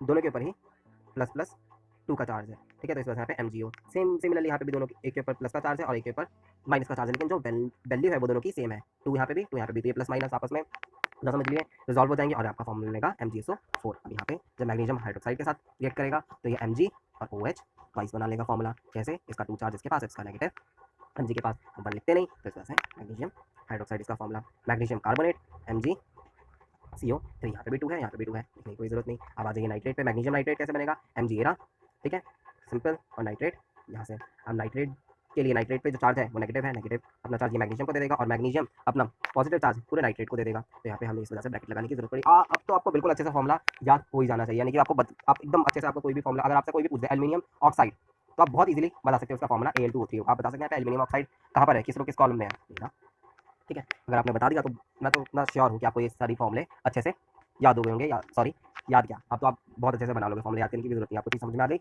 आपको वैलेंसीज पता है, कैटाइन पता है, एनाइन पता है, बस फिर तो कोई दिक्कत ही नहीं है, चुटकियों का खेल है। यहाँ पे कुछ और एग्जांपल देख लेते हैं, जैसे CO3, ये सारे के सारे एक्चुअली आपके एनाइंस हैं। अब आगे देखते हैं Mg x magnesium sulphide magnesium sulphide, magnesium chloride MgCl2। Easy है, कोई डिफिकल्टी नहीं। अब कुछ और चीज़ें जो मैंने आपको बताई थी कि कुछ एलिमेंट्स होते हैं जो एक से ज़्यादा वैलेंसी डिपेक्ट करते हैं, ठीक है, उनके बारे में थोड़ा सा जान लेते हैं हम आगे बढ़ने से पहले। यहाँ hydrogen, barium, aluminium, sodium, calcium, यहाँ तक तो आपको कोई दिक्कत नहीं होगी, बट ये जो 3 हैं थोड़े बदमाश एलिमेंट हैं क्योंकि एक से ज़्यादा वैलेंसी शो करते हैं। अब ध्यान रखिए, जिंक और पोटेशियम ये भी कोई ज़्यादा वैलेंसी शो नहीं करते, इनके पास जिंक की जो चार्ज होता है इस पर 2+ होता है, पोटेशियम पे प्लस का, ठीक है। अब इनके बारे में थोड़ा सा पढ़ लेते हैं, उसके बाद दोबारा हम यहाँ पे आएंगे और इन एलिमेंट्स के बारे में थोड़ा सा जानेंगे ताकि आपको जो रही सही भी डाउट होगा वो सारा क्लियर हो जाए। अब यहाँ पे सबसे पहले आयरन ने आपने देखा था आयरन 2+ भी चार्ज कैरी करता है और आयरन 3+ भी चार्ज कैरी करता है, ठीक है। और कॉपर Cu+ चार्ज करता है और कॉपर Cu2+ भी चार्ज कंटेन करता है, यानी कि एक बार इसकी जो चार्ज होता है वो +1 होता है और इसका जो चार्ज होता है 2+ भी हो सकता है। सिमिलरली आयरन के साथ इसका जो चार्ज है वो 2+ या 3+ दोनों ही फॉर्म में हो सकता है, लेकिन जनरली जो कॉपर है वो अपनी तो ऑक्सीजन स्टेट को यानी कि अपनी 2+ चार्ज को दिखाता है और आयरन तो बेसिकली अपने दोनों ही फॉर्म को शो करता है जनरली। अब इनके नाम भी इनके चार्ज की वजह से बदल जाते हैं। आयरन जब 2+ चार्ज कंटेन करेगा तो हम इसे कहेंगे फेरस, और जब ये 3+ चार्ज कंटेन करेगा तब हम इसे बोलेंगे फेरिक। फेरस का मतलब हो जाएगा इसके ऊपर 2+ चार्ज है और फेरिक का मतलब 3+ चार्ज है, ठीक है। ठीक उसी तरह से क्यूप्रस तब हम बोलेंगे जब इसके ऊपर +1 चार्ज होगा और क्यूपरिक तब हम बोलेंगे जब इसके ऊपर जो चार्ज होगा वो 2+ होगा। कुछ और एलिमेंट्स भी हैं जैसे लेड और मर्क्यूरी, ठीक है। मर्क्यूरी अपनी +1 चार्ज भी दिखाता है और अपना 2+ चार्ज भी दिखाता है। कई बार हम इनके साथ हम इस तरह से लिखते हैं मर्क्यूरी 1, हम आयरन के साथ भी लिख सकते हैं आयरन और ऐसे ब्रैकेट में रोमन काउंटिंग में 2, ठीक है। और इसके लिए आयरन 3+ के लिए आयरन ब्रैकेट में 3, ठीक है। ठीक उस तरह से हम कॉपर के लिए भी लिखते हैं, जैसे अभी आपने आगे देखा था, ठीक है। यहाँ पे देखिए, सॉरी देखिए यहाँ पे रोमन काउंटिंग में ही लिखना पड़ेगा। यहाँ पे देखिए प्लस चार्ज है, अब हमने प्लस लिखा, यहाँ पे 2 है तो हमने यहाँ पे 2 लिखा रोमन में, ठीक है। ये चीज़ आपको बहुत अच्छे से क्लियर हो जानी चाहिए। अब इनकी जो जनरल स्टेट है यानी कि जो जनरल फॉर्म में जो ये अपने आपको दिखाते हैं, तो कॉपर को आप 2+ ही लेंगे, ठीक है। आपके सिलेबस के अकॉर्डिंग बता रहा हूँ, आपको 2+ ही लेना है। और मर्क्यूरी बेसिकली आपके सिलेबस में तो नहीं है, लेकिन हाँ 10th में है तो इस वजह से मैं बता दूँ, वहाँ पे आपको मर्क्यूरी के लिए जो इसकी ऑक्सीजन स्टेट लेनी है वो आपको 1 लेनी है और लेड के लिए बेसिकली 2 लेनी है, ठीक है। अब हम आगे शुरू करते हैं। अब आपको यहाँ से ये चीज़ें क्लियर हो गई होंगी कि मर्क्यूरी अगर +1 में हो तो हम इसे मर्क्यूरस बोलेंगे और अपनी हायर ऑक्सीजन स्टेट में हम इसे मर्क्यूरिक बोलेंगे। ठीक उसी तरह से लेड प्लम्बस और प्लम्बिक, जैसे ये फेरस फेरिक, क्यूप्रस क्यूप्रिक। जब यानी कि अपनी जब ये हायर चार्ज शो करता है तो हम इसको क्यूप्रिक बोलते हैं, IEC लग जाता है। और जब अपनी लोअर चार्ज शो करता है तब ये हम यहाँ पे OUS लगाते हैं, जैसे मर्क्यूरस, प्लम्बस, फेरस, क्यूप्रस। जब ये हायर ऑक्सीडेशन स्टेट में यानी कि जब ये ज़्यादा वैलेंसी शो करेगा तब हम इसे बोलेंगे मर्क्यूरिक, प्लम्बिक, फेरिक और क्यूप्रिक। ये आपने टेबल बहुत अच्छे से आपको करनी है, कोई दिक्कत नहीं होगी आपको फॉर्मूले बनाने में। आप यहाँ पे लिखिए जितने भी एनाइन है, यहाँ लिखिए जितने भी कैटाइन है, इनकी प्रैक्टिस कीजिए बना के, फिर यहाँ से क्रॉस चेक कीजिए, आपको कोई भी दिक्कत नहीं होने वाली है, आपको बहुत अच्छे से चीज़ें समझ में आ जाएंगी। अब बस एक लास्ट चीज़ में देख लेते हैं, वो है आपका ये वाला पार्ट H2O यानी वाटर। ये बना कैसे? अब यहाँ पे एक हाइड्रोजन है, यहाँ पे एक OH नेगेटिव आयन है और ये पॉजिटिव आयन है। जब ये आपस में कंबाइन होंगे तो HOH ये आपको दिख रहा होगा, ठीक है। तो यहाँ पे 2 H को हम कंबाइन कर लेते हैं, ये बन लेगा आपका H2O, ठीक है। अब यहाँ पे ये H2CO3 ये हाइड्रोजन कार्बोनेट। अब यहाँ पे दिक्कत, यहाँ पे कंफ्यूजन मत होना कि हाइड्रोजन कार्बोनेट HCO3 भी तो होता है, तो ये एक्चुअल में हाइड्रोजन कार्बोनेट नहीं है, इसका जो नाम हो जाएगा ये हो जाएगा कार्बोनिक एसिड, ठीक है। और हाइड्रोजन कार्बोनेट वाली चीज़ होती है वो आपका आयन है, वो है आपका HCO3 माइनस, ये और ये आपका कहलाएगा कार्बनिक एसिड, ठीक है। आपको चीज़ समझ में आ गई होगी। अब आगे देखते हैं, ये है आपका, अब जैसे मैंने बताया था आपको आयरन ये रहा, लेड ये रहा, 2 स्टेट +2 स्टेट में लेना है, और कॉपर जो है ये भी आपको +2 स्टेट में लेना है, यानी कि जिनके ऊपर जो चार्ज होगा वो पॉजिटिव 2 होगा, लेड पे पॉजिटिव 2 होगा, और आयरन पे बेसिकली ये पॉजिटिव 2 के साथ भी और +3 के साथ भी आपका चार्ज दिखाता है, ठीक है। अब मर्जी है, मैं जैसे 3+ बोल रहा हूँ, आप +3 भी बोल सकते हैं, कोई दिक्कत नहीं है आगे पीछे करने से, +- तो लेकिन हाँ लिखा इस फॉर्म में जाएगा। नेक्स्ट, अब आगे Fe2O3 ये आपका क्या कहलाएगा, आप इसका नाम बता सकते हैं आयरन क्लोराइड, ठीक है, या फिर फेरिक, सॉरी आयरन क्लोराइड नहीं, इसका नाम होगा आयरन ऑक्साइड, ठीक है, या फिर फेरिक ऑक्साइड। अगर यहाँ पे मान लीजिए क्योंकि यहाँ पे 3 है और ये होता इस तरह से Fe2O2, यानी कि तब हम इसे लिखते FeO, क्योंकि हम 2 नहीं लिखेंगे, ये रिजॉल्व हो जाएगा FeO, तब हम यहाँ पे इसे बोलेंगे फेरस ऑक्साइड, ठीक है, और यहाँ पे हम इसे बोल रहे हैं फेरिक ऑक्साइड, ठीक है। अभी इसके बारे में हम और डिटेल में पढ़ेंगे अपनी आगे की वीडियो में। तो चलिए देखते हैं, अब ये होगा आपका lead oxide, lead sulphate, lead hydroxide, lead carbonate, lead nitride. उसी तरह से ये रहा copper hydroxide, copper carbonate, copper oxide, copper sulphate. अब ये बहुत ईजी है, आपको फॉर्मूले बनाना है। ये है आपका ferrous sulphide, ferric sulphide sorry, lead sulphide sulphide. तो अब इनको आप प्रैक्टिस कीजिए, बहुत ईजी है, मैंने आपके लिए टेबल बना दी है, आप यहाँ से क्रॉस चेक कर सकते हैं, अपनी प्रैक्टिस कर सकते हैं, फॉर्मूले का नाम रख सकते हैं। अब जैसे ये है, आप बता सकते हैं इसका नाम, अगर आपने सीख लिया है तो बहुत ईजी है, ज़्यादा कुछ नहीं है। लेड नाइट्रेट, इसका भी नाम आप बता सकते हैं क्या है, BA बेरियम, CO3 कार्बोनेट, तो इसका नाम क्या हो जाएगा, बेरियम कार्बोनेट, सिंपल।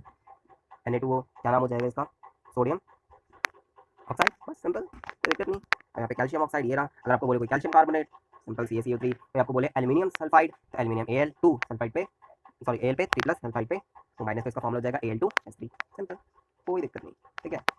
टेंशन नहीं लेना रे बाबा, बस आपको यहाँ से टेबल करनी है, याद करना है, याद भी नहीं करना, केवल बस आपको ये चीज़ याद करनी है, किस चीज़ पे कितना चार्ज है, कौन एनायन है, कौन कैटायन है, बहुत छोटी सी चीज़ें हैं और आपसे इनसे ढेर सारे फॉर्मूले बना सकते हो। आप कमेंट करके बताएं ये क्या है। कुछ इसमें से जो आपको बहुत देखने को मिलेंगे, जैसे ये तो आपसे फैमिलियर ही हो गया। यहाँ पे भी देखिए H2O बन रहा है, यहाँ पे भी H2O बन रहा है, तो जरूरी नहीं है किसी के साथ बने, यहाँ पे भी H2O बन सकता है, ठीक है। बस आपका बेसिक एलिमेंट हाइड्रोजन और ऑक्सीजन होने चाहिए, तो जरूरी नहीं है कि एक ही तरीके से बने, इससे कई तरीके से बन सकती हैं, ठीक है। ये आपको बहुत यूज़ होगा, तो आई होप आपको बहुत अच्छे से ये चीज़ें समझ में आ गई होंगी। तब आगे बढ़ते हैं।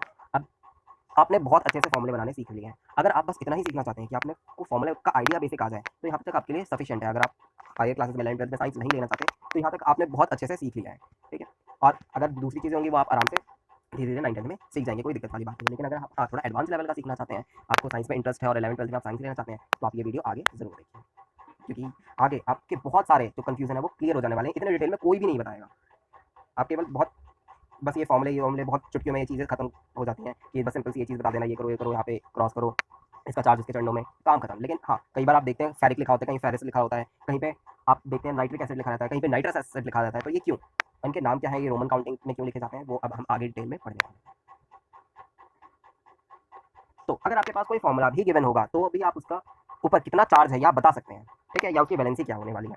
अब जैसे सिल्वर, सिल्वर क्या है, क्लोराइड, AgCl। अब यहाँ पे जरूर दोनों के पास 1 1 होगा, तो यहाँ से आपको एक चीज़ तो क्लियर है कि क्लोरीन की वैलेंसी तो 1 होती है और सिल्वर की भी वैलेंसी 1 होती है। क्लोरीन की वैलेंसी -1 और सिल्वर की वैलेंसी +1, यहाँ पे आपको कोई दिक्कत नहीं। उसी तरह सिल्वर ब्रोमाइड से आपको क्लियर है, सिल्वर नाइट्रेट, नाइट्रेट पे -1 होती है और Ag पे +1, तभी ये फॉर्मूला बनता है। तो अगर आपके पास कुछ ऐसी चीज़ें दी होंगी, आपके पास फॉर्मूला दिया होगा, तो भी आप उसका नाम बता सकते हैं कि ये क्या है, और उसका फॉर्मूला भी बहुत अच्छे से आप लिख सकते हैं, तो मास्टर बन गया, दिक्कत क्या है। नेक्स्ट, अब कई बार कंफ्यूजन हो जाती है क्योंकि science is full of exception, तो कुछ चीज़ें हैं जो एक्सेप्शन में आ जाती हैं, क्योंकि कुछ एलिमेंट है वो more than 1 oxidation state show करते हैं, यानी कि उनकी जो एक से ज़्यादा वैलेंसी होती है। तो जैसे मैग्नीशियम ऑक्साइड और मैग्नीज क्लोराइड, यहाँ पे थोड़ी दिक्कत हो जाएगी। मैग्नीज ऑक्साइड, और अब ध्यान रखना, मैग्नीशियम बोल दिया था मैंने अभी, Mg और Mn दोनों में डिफरेंस है। Mg stand for magnesium and Mn is stand for manganese, जो यहाँ पर है। कई बार बच्चे कंफ्यूज हो जाते हैं, तो आप ध्यान रखिए।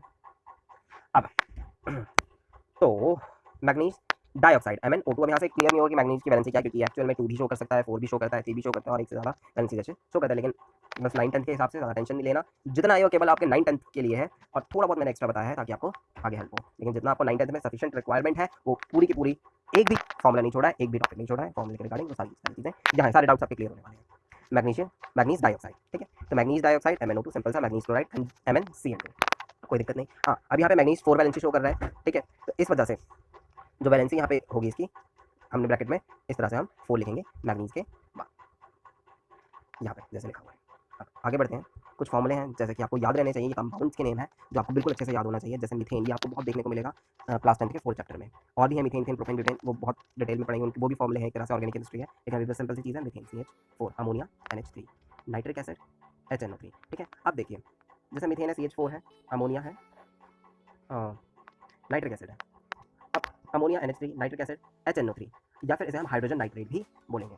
अब यहाँ पे एक दिक्कत ये आ जाती है, दिक्कत क्या, सिंपल सी, अब जरूरी तो है ना कि हर कोई हाइड्रोजन नाइट्रेट बोले, आपका भी नाम है, घर पे कुछ और होगा, बात कहीं और होगा, तो कुछ कॉमन नेम होते हैं, यानी कि जैसे घर पे आपको प्यार से चुन्नू मुन्नू टिंकी रिंकी पिंकी सिंकी बुलाया जाता है, उसी तरह से इन कंपाउंड्स को भी, क्योंकि इनका यूज बहुत ज़्यादा है, तो इस वजह से इनके भी कुछ नाम दे दिए जाते हैं। ठीक है, यानी जिन्हें हम कॉमन नेम बोला जाता है, बोलते हैं। तो इसके जो कॉमन नेम है वो है, या वो है स्पिरिट ऑफ नाइटर, क्योंकि बेसिकली इसी से ही दूसरे नाइट्रिक एसिड्स बनते हैं। जैसे हाइड्रोजन नाइट्रेट है, तो अगर मेरे को कॉपर नाइट्रेट बनाना होगा तो मेरे को हाइड्रोजन नाइट्रेट की ही हेल्प लेनी पड़ेगी। तो इस वजह से इसे हम स्पिरिट ऑफ नाइटर, यानी कि नाइटर की आत्मा, यानी कि अगर मेरे को कॉपर नाइट्रेट बनाना है तो इसकी मदद लूंगा, मेरे को पोटेशियम नाइट्रेट बनाना है तो मैं इससे बनाऊंगा।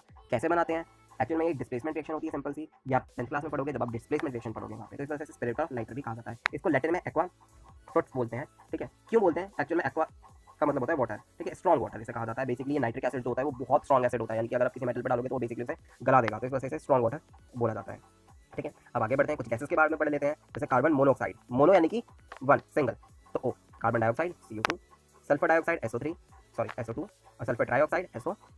सिंपल है, कोई दिक्कत नहीं है, सिंपल से कंपाउंड है, इनके जो नाम है और फॉर्मूले है वो आपस में बहुत मैच करते हैं। Nitrogen monoxide NO, nitrogen dioxide NO2, die nitrogen पर डाई नाइट्रोजन है कि दो नाइट्रोजन हो गया, और ऑक्साइड O5। ठीक है, डाई नाइट्रोजन ये सिलेबस में नहीं है, बस मैंने आपको एक्स्ट्रा बता दिया है कि आप कंफ्यूज ना हो, कि जरूरी नहीं है कि नाइट्रोजन ऑक्साइड के साथ रिएक्ट करेगा तो NO2 ही बनाएगा, ये बहुत सारे कंपाउंड बना सकता है। ठीक है, लेकिन आपके सिलेबस में जितना है उसके बारे में मैंने आपको बताया है। फिर इसके बाद हाइड्रोजन क्लोराइड HCl, अब इसके बहुत सारे नाम है क्योंकि इसका यूज ही बहुत ज़्यादा है। तो इसे हम म्यूट्रिक एसिड भी बोलते हैं, हाइड्रोनियम क्लोराइड भी बोल सकते हो आप इसे स्पिरिट्स ऑफ सॉल्ट भी कह सकते हो, क्योंकि बेसिकली जितने भी आपके क्लोराइड के सॉल्ट्स होते हैं वो इसी से ही बनाए जाते हैं। जब भी हम फ्लेम टेस्ट करते हैं, अगर आप साइंस लोगे तो आप फ्लेम टेस्ट करोगे तो हम सॉल्ट को हमेशा पहले ग्लास रॉड को HCl में डिप करते हैं और उसके बाद हम सॉल्ट पे लगाते हैं ताकि उसके क्लोराइड के सॉल्ट बन जाए और उससे फ्लेम टेस्ट बहुत अच्छे से आए। अगर आपको थोड़ा बहुत पता है तो आप इसके बारे में जानते होंगे। अब हाइड्रोजन क्लोराइड सिंपल से उस चीज़ को स्किप करते हैं, तो हाइड्रोजन क्लोराइड को स्पिरिट ऑफ सॉल्ट भी कहा जाता है क्योंकि इससे कई तरीके के सॉल्ट्स बनाए जा सकते हैं। अब ये मत समझना केवल खाने वाला नमक ही आपका सॉल्ट है, सॉल्ट कई तरह के होते हैं। जैसे कॉपर सल्फेट, ये भी एक तरह का सॉल्ट है, कॉपर क्लोराइड ये भी एक तरह का सॉल्ट है। तो जितने भी आपने बेसिकली कंपाउंड पढ़े पीछे वो सारे के सारे आपके जनरली सॉल्ट है। आपने पढ़ा सोडियम क्लोराइड, ये भी आपका एक सॉल्ट है। अब आगे देखते हैं, इसे हम एक और नाम से जानते हैं, वो है क्लोरहाइड्रिक एसिड, क्योंकि इसके अंदर क्लोरीन और हाइड्रोजन आ रहा है, इस वजह से हम इसे बोल सकते हैं chlorhydric acid. Hydronium chloride, muriatic acid and spirit of salt, ये इसके कुछ कॉमन नेम है। जब लेकिन हम इसे बहुत मोस्ट कॉमन नेम है वो है इसका म्यूट्रिक एसिड। अब आगे बढ़ते हैं, हाइड्रोजन सल्फेट, ये भी एक स्ट्रॉन्ग एसिड है, आपने देखा होगा। इसे हम सल्फ्यूरिक एसिड भी बोलते हैं। एक्चुअली में हम इसे हाइड्रोजन सल्फेट कम और सल्फ्यूरिक एसिड ज़्यादा बोलते हैं। इसे हम ऑयल ऑफ विट्रोल भी बोलते हैं, क्योंकि जनरली जो सल्फेट है ये एक्चुअली में विट्रोल बोला जाता है इसे लैटिन या किसी दूसरी लैंग्वेज में। तो अगर आप देखा होगा आपने copper sulphate green colour blue colour का होता है, इस वजह से उसे हम ब्लू विट्रोल भी बोलते हैं। ठीक है, और इसे हम ऑयल ऑफ विट्रोल, क्योंकि अगर मेरे को सल्फेट के साथ किसी का सॉल्ट बनाना है तो मैं हाइड्रोजन सल्फेट की मदद लूँगा, यानी कि अगर मेरे को कॉपर सल्फेट बनाना है तो मैं हाइड्रोजन सल्फेट से बनाऊंगा। उसी तरह से अगर मेरे को जैसे कॉपर क्लोराइड बनाना है तो मैं HCl की मदद लूँगा, और अगर मेरे को कॉपर नाइट्रेट बनाना है तो मैं हेल्प लूँगा इसकी। तो इस वजह से इस चीज़ को spirit of nitrate, hydrogen chloride को स्पिरिट ऑफ सॉल्ट कहा जाता है, और हाइड्रोजन सल्फेट को ऑयल ऑफ विट्रोल कहा जाता है। ठीक है, अब देखिए दोनों में एक चीज़ आई है, हाइड्रोजन सल्फेट और हाइड्रोजन सल्फाइड। ये क्या है इसको अब हम समझते हैं। तो समझो हाइड्रोजन सल्फेट, अब यहाँ पे आपने देखा होगा सल्फेट और सल्फाइड समझाया था मैंने जब मैंने पॉलीएटॉमिक आयन के बारे में आपको बताया था। सल्फेट क्या होता है SO4 2-, ठीक है, और सल्फाइड क्या होता है SO3 2-। इसी वजह से यहाँ पे यह आया है हाइड्रोजन सल्फेट और यहाँ पे हाइड्रोजन सल्फाइड। हाइड्रोजन सल्फेट का कॉमन नेम होता है सल्फ्यूरिक एसिड। उसी तरह से हाइड्रोजन सल्फाइड का, यानी कि इसकी लोअर ऑक्सीडेशन स्टेट है, मैंने बताया था RIC और OUS कब लगाते हैं। ठीक है, तो ये लोअर है ऑक्सीजन यहाँ पे, तो हम यहाँ पे इसे बोलेंगे सल्फरस एसिड, और यहाँ पे सल्फ्यूरिक एसिड। क्लियर है, आई होप कोई दिक्कत नहीं होगी। उसी तरह से नेक्स्ट एग्जांपल देख लेते हैं, जैसे आपको और अच्छे से क्लियर हो जाए। हाइड्रोजन नाइट्रेट, जिसके बारे में अभी बता चुका हूँ, ये nitric acid. Hydrogen nitrate HNO3, इसे इसका कॉमन नेम हो जाएगा नाइट्रिक एसिड। और हाइड्रोजन नाइट्राइड HNO2, तो इसका नाम हो जाएगा नाइट्रस एसिड। ठीक है, नाइट्रेट होता है NO3- और नाइट्राइट होता है NO2। आई होप आपको बहुत अच्छे से समझ में हो जाए आ गया होगा। ठीक है, नाइट्रेट के लिए NO3- और नाइट्राइट NO2-, और इसके नाम भी इस वजह से चेंज हो गए, नाइट्रिक एसिड और नाइट्रस एसिड। यहाँ पे ऑक्सीजन की स्टेट कम है तो यहाँ पे हम इसे नाइट्रस बोलेंगे, और यहाँ ज़्यादा है तो हम इसे नाइट्रिक बोलेंगे। ठीक उसी तरह से जैसे हमने हाइड्रोजन सल्फेट और हाइड्रोजन सल्फाइड के केस में किया था, यहाँ पे ऑक्सीजन ज़्यादा है तो यहाँ पे हम इसे बोलेंगे सल्फ्यूरस फ्यूरिक एसिड, और यहाँ पे ऑक्सीजन कम है सल्फ्यूरस एसिड। आई होप आपको बहुत अच्छे से चीज़ क्लियर हो गई होगी। अब आगे बढ़ते हैं, सोडियम हाइड्रोक्साइड। ये आपका NaOH, ठीक है, इसे हम बोलते हैं NaOH। NaOH को बहुत ज़्यादा यूज़ है इसका, तो इसको हम सोडियम हाइड्रेट भी बोलते हैं, कॉस्टिक सोडा भी बोलते हैं, और लाई इसका ज़्यादा यूज़ है। अगर आप अमेज़न वगैरह पे सर्च करते हैं तो वो बेसिकली आपको लाई दिखाता है। नेक्स्ट अभी बताया था जैसे आपको विट्रोल के बारे में, तो ये रहा गया CuSO4.5H2। अब ये 5H2O क्यों लगाया कॉपर सल्फेट के साथ, इसकी कहानी हम थोड़ी देर में सीखेंगे। तो थोड़ा सा जान लेते हैं कि एक्चुअल में कुछ वाटर के मॉलिक्यूल्स भी इनके साथ प्रेजेंट होते हैं, ठीक है। तो इस वजह से हम यहाँ पे पॉइंट में उनके मॉलिक्यूल्स लगाते हैं। तो इसका नाम हो जाएगा copper sulphate pentahydrate, penta is for 5 and FeSO4 इसे ग्रीन पेट्रोल। कमेंट सेक्शन में बताएं इसका केमिकल नेम क्या होगा। इसका केमिकल नेम मैं बता देता हूँ। FeSO4 जो इसका केमिकल नेम है वो है आपका फेरस सल्फेट, ठीक है। फेरस क्यों आपको पता होगा, फेरिक क्यों नहीं वो भी आप अच्छे से समझ गए होंगे, नहीं समझे तो अभी थोड़ी देर में आगे अपनी वीडियो में हम इसके बारे में भी डिस्कस करेंगे। तो इनका जो कॉमन नेम इस कॉपर सल्फेट को ब्लू पेट्रोल भी कहा जाता है और फेरस सल्फेट को ग्रीन पेट्रोल भी कहा जाता है, इनके कॉमन नेम है। अब कुछ ये जो जितनी भी चीज़ें हैं ये जो वो ग्रीन सर्कल के अंदर दिखाई देगी अभी, ग्रीन पार्ट के अंदर, ये सारा का सारा आपका ऑर्गेनिक केमिस्ट्री के फॉर्मूले में है, ठीक है। ये ऑर्गेनिक केमिस्ट्री के बारे में थोड़ा सा आइडिया आपको 10th क्लास के 4th चैप्टर में होगा, कार्बोनेट्स कंपाउंड में। यहाँ पे देख लेते हैं क्या है एक्चुअल में। Ethanoic acid, acetic acid, carboxylic acid, glacial acetic acid, ये सारे के सारे एक ही के नाम है। ये आपका CH3COOH, ठीक है। ये आपका इथेनॉइक एसिड जो बेसिकली आपका केमिकल नेम है इसका, और बाकी सारे इसको ग्लेशियल एसिटिक एसिड इसलिए कहा जाता है क्योंकि इसका फ्रीजिंग टेम्परेचर काफ़ी कम होता है इस वजह से। अच्छा, अगर इसी एसिड को हम 5 to 7% वाटर में मिला देंगे तो यही हमारा कहलाएगा विनेगर। एक्चुअल में यही आपका विनेगर का फॉर्मूला भी होता है। फिर इसके बाद इथेनॉल, दारू, खुश हो जाओ, भीड़ लग रही है दुकानों पे इतनी ज़्यादा। खैर इतना पढ़ा, इतना सर खपाया, थोड़ा सा मस्ती भी तो होनी चाहिए, तो लो तुम्हारे लिए इथेनॉल ले आया मैं। अब पी के टुल मत हो जाना, आगे की वीडियोज़ भी देखनी है, ठीक है। और या पीना मत यार, तो मजाक कर रहा था। हाँ, एल्कोहल, तो एथेनॉल को कहा जाता है एल्कोहल, इथाइल एल्कोहल भी कहा जाता है। एक दूसरा एल्कोहल होता है मिथाइल एल्कोहल, वो बहुत पॉइजनस होता है, बहुत पॉइजनस। नेक्स्ट इसका फॉर्मूला होता है C2H5OH, या इसको आप ब्रेक करके भी लिख सकते हैं CH3CH2OH। यहाँ पे देखेंगे आप 2 कार्बन है और 5 हाइड्रोजन है, ठीक है। तो इस वजह से आप दोनों ही फॉर्म में से लिख सकते हैं। नेक्स्ट आपका सोडियम एसिटेट, ठीक है, आपका होता है CH3COONA। अभी मजे के लिए लिख दिया, इसका कोई खास यूज़ नहीं है, बस आप एक जगह पढ़ेंगे और 10th में। लेकिन इथेनॉइक एसिड और इथेनॉल ये बहुत इंपॉर्टेंट चीज़ें हैं, विनेगर और ये तो है इंपॉर्टेंट इथेनॉल, इसके बिना तो दुनिया बर्बाद है। हाँ, नेक्स्ट आगे कुछ और कंपाउंड देख लेते हैं। अब ये वो कंपाउंड्स हैं जिनके बारे में आप थोड़ा बहुत पढ़ेंगे और कुछ सॉल्ट्स हैं जिनके बारे में बहुत डिटेल में पढ़ेंगे। तो देखिए sodium aluminate NaAlO2, sodium zincate याद कर लीजिए Na2ZnO2। फिर इसके बाद ईस्टर, यार ये बहुत मस्त चीज़ है, ये परफ्यूम्स में यूज़ किया जाता है। इसे हम इथाइल एथेनोइड या फिर इथाइल एसीटेट भी बोलते हैं। Formula CH3COOC2H5। अब मैग्नीशियम हाइड्रोक्साइड, ठीक है, जिसे हम मिल्क ऑफ मैग्नीशिया भी बोला जाता है। ये बेसिकली एक बेस होता है जो अगर एसिडिटी होती है तब दिया जाता है, ठीक है। ये MgOH ट्वाइस मैग्नीशियम हाइड्रोक्साइड कैसे फॉर्मूला बना आपको पता होगा और बहुत अच्छे से पता होगा क्योंकि बहुत अच्छे से आपने किया है। नेक्स्ट शुगर या सुक्रोज C12H22O11, और इसी का दूसरा भाई होता है ग्लूकोज, वो है C6H12O6, ये आपको ध्यान रखना है। अच्छा, ग्लूकोज को अगर हम हाफ कर दें यानी कि C3H6O3, तो ये जो फॉर्मूला होगा ये आपका बनेगा लैक्टिक एसिड। लैक्टिक एसिड कब प्रोड्यूस होता है, जब आपके मसल क्रैम्प्स लगता है, आप बहुत ज़्यादा एक्सरसाइज कर लेते हो तो आपके हाथ पैरों में थोड़ी देर बाद दर्द होने लग जाता है, तो वो इसी की वजह से प्रोड्यूस होता है। क्यों प्रोड्यूस होता है, कैसे प्रोड्यूस होता है, ये हम पढ़ेंगे 10th क्लास के चैप्टर में जो आपका लाइफ प्रोसेस। तो अब आगे बढ़ते हैं।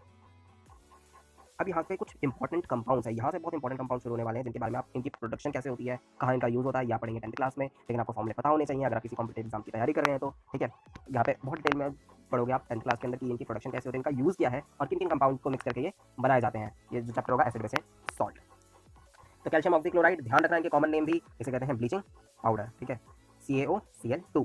कैल्शियम सल्फेट डाई या बाई हाइड्रेट, डाई या बाई हम 2 के लिए लगाते हैं, ठीक है। तो CSO4 2H2O जो होता है आपका जिप्सम, ठीक है। और इसी जिप्सम को जब हम 373 केल्विन पे हीट कर देते हैं तो हमारे पास आता है ये प्लास्टर ऑफ पेरिस, जिसका केमिकल नेम होता है कैल्शियम सल्फेट हेमीहाइड्रेट CSO4.12H2O। ध्यान रखना, हेमी स्टैंड फॉर हाफ, यहाँ पे आप इसे सेमी हाइड्रेट भी बोल सकते हैं, तभी ये फॉर्मूला ठीक है। कैल्शियम सल्फेट सेमी हाइड्रेट, उसका भी मतलब हाफ होता है। आपने हेमिस्फेयर पढ़ा होगा, सेमी सर्कल पढ़ा होगा, दोनों चीज़ें हाफ होती हैं, ठीक है। आपको चीज़ें ध्यान रखनी है, कुछ काउंटिंग ध्यान रख लेना है, बहुत सिंपल है। मोनो मतलब 1, बाई मतलब 2, डाई मतलब B2, ट्राई मतलब 3, टेट्रा मतलब 4, पेंटा मतलब 5, hexa 6, septa 7, octa 8, नॉना 9, Deka 10, simple. अभी तो 1 2 3 पढ़िए ना। हाँ, अब नेक्स्ट कंपाउंड है हमारा सोडियम कार्बोनेट, डेकाहाइड्रेट आ गया ना, डेका बोले तो 10, ठीक है। ये होता है वॉशिंग सोडा, जिससे कपड़े धोते हैं, ठीक है। तो Na2CO3.10H2O। सोडियम हाइड्रोजन कार्बोनेट या जिसे हम सोडियम बाई कार्बोनेट भी बोलते हैं, ठीक है, जिसे हम बेकिंग सोडा भी बोलते हैं, ये आपका NaHCO3। अब दिक्कत ये है बेकिंग सोडा और बेकिंग पाउडर में फ़र्क क्या होता है जी, दोनों चीज़ें सेम लगती हैं तो दोनों चीज़ें सेम नहीं है, फॉर्मूला दोनों का सेम है, बस हाँ बेकिंग पाउडर के अंदर कुछ एसिड मिला दिए जाते हैं, ठीक है, जो इसका टेस्ट एनहेंस कर देते हैं, या कुछ चीज़ें होती हैं मेरे को सही जो इसका टेस्ट एनहेंस कर देते हैं, सिंपल सी चीज़, ठीक है। टेट्रिक एसिड या कुछ अलग तरीके के एसिड इसमें या पाउडर के साथ मिला दिया जाता है, तब ये इसे कहा जाता है बेकिंग पाउडर। अदरवाइज अगर ये अपनी प्योर फॉर्म में NaHCO3 तब इसे बोलेंगे बेकिंग सोडा। अगर दोनों में से आपको फॉर्मूला पूछ लिया जाए कि बेकिंग सोडा का फॉर्मूला क्या होगा, बेकिंग पाउडर का फॉर्मूला क्या होगा, तो बस आपको NaHCO3 ही लिखना है, ठीक है। सोडियम हाइड्रोजन कार्बोनेट या सोडियम बाइकार्बोनेट। यहाँ पे एक चीज़ ध्यान रखना, यहाँ बाई का मतलब 2 है, काम करने वाली बाई नहीं है, ठीक है। अब यहाँ से हाइड्रोजन हटा दो तो Na2CO3। अभी आपको पता भी होगा कि ये फॉर्मूले बन कैसे रहे हैं, Na पॉजिटिव CO3 माइनस, दोनों को क्रॉस करा है NaCO3। अब आगे बढ़ते हैं, सोडियम कार्बोनेट, इसका कॉमन केमिकल नेम है और इसका कॉमन नेम है सोडा ऐश, ठीक है। यानी कि ये कैसे बना, जब NaCO3 को हीट किया जाता है तो इससे ये बनता है, ठीक है। इसकी हीटिंग रिएक्शन आपको 10th क्लास की मिल जाएगी, अच्छे से देख सकते हैं। अब नेक्स्ट सोडियम कार्बोनेट के बारे में हमने यहाँ तक समझ लिया है, इनके कॉमन नेम भी आपको बहुत अच्छे से पता होने चाहिए। जैसे एक बार फिर देख लीजिए, calcium oxychloride common name bleaching powder, calcium sulphate dihydrate gypsum, calcium sulphate hemihydrate plaster of Paris, sodium carbonate decahydrate washing soda, sodium hydrogen carbonate या sodium bicarbonate baking soda, baking powder again वही चीज़ है, soda ash या sodium carbonate Na2CO3, NaCO3, Na2CO3.NH2O, CSO4.2H2O, CSO4.2H2O and CaOCl2। ये आपके बहुत बहुत बहुत इंपॉर्टेंट कंपाउंड्स हैं। एक बहुत इंपॉर्टेंट कंपाउंड जिसे आप रोज खाते हैं सॉल्ट, उसका फॉर्मूला बता सकते हैं आप, तो कमेंट बॉक्स में लिखिए आप, मैंने लिखा। कुछ और है, ये एक्स्ट्रा में है, आप याद करना चाहे तो याद कर सकते हैं, मर्जी आपकी। जैसे सोडियम टेट्रा बोरे डेकाहाइड्रेट Na2B4O7.NH2, इसका कॉमन नेम होता है बोरेक्स। मैग्नीशियम सल्फेट हेप्टाहाइड्रेट यानी स्टैंड फॉर 7, एप्सम सॉल्ट बोलते हैं। सोडियम फॉस्फेट TsP, NO3PO4, ये आपके 11th 12th में पूछे जाते हैं, एक 2 मार्क्स में पूछ लिया जाता है। Lead sulphide PbS, mercuric oxide cinnabar, ये आपके सिलेबस में है, ये है मर्क्यूरी का ओर। क्या होते हैं ओर, ये पढ़ेंगे हम चैप्टर में।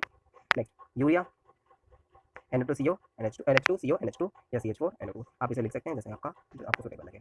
तो चलिए, अभी हमने यहाँ तक बहुत इंपॉर्टेंट फॉर्मूले भी सीख लिए हैं, आपने उनको फॉर्मूला बनाने आ गए होंगे, जो नहीं बनते उनके बारे में हमने सीख लिया, उनको आप याद कर सकते हैं। अब अभी हम जो हमने सीखा था कि दिक्कत आ रही, जो एक से ज़्यादा ऑक्सीडेशन स्टेट, जो एक से ज़्यादा एक से ज़्यादा बैलेंस शो करते हैं, जैसे आयरन, कॉपर, लेड, मर्क्यूरी, तो इनके बारे में आप थोड़ा सा जान लेते हैं कि एक्चुअल में क्या बना है। थोड़ा क्या डिटेल नहीं जान लिया आप तो खत्म होने वाली वीडियो, आई होप नशे में ना आ गए। आयरन बोल दिया, हाँ आयरन।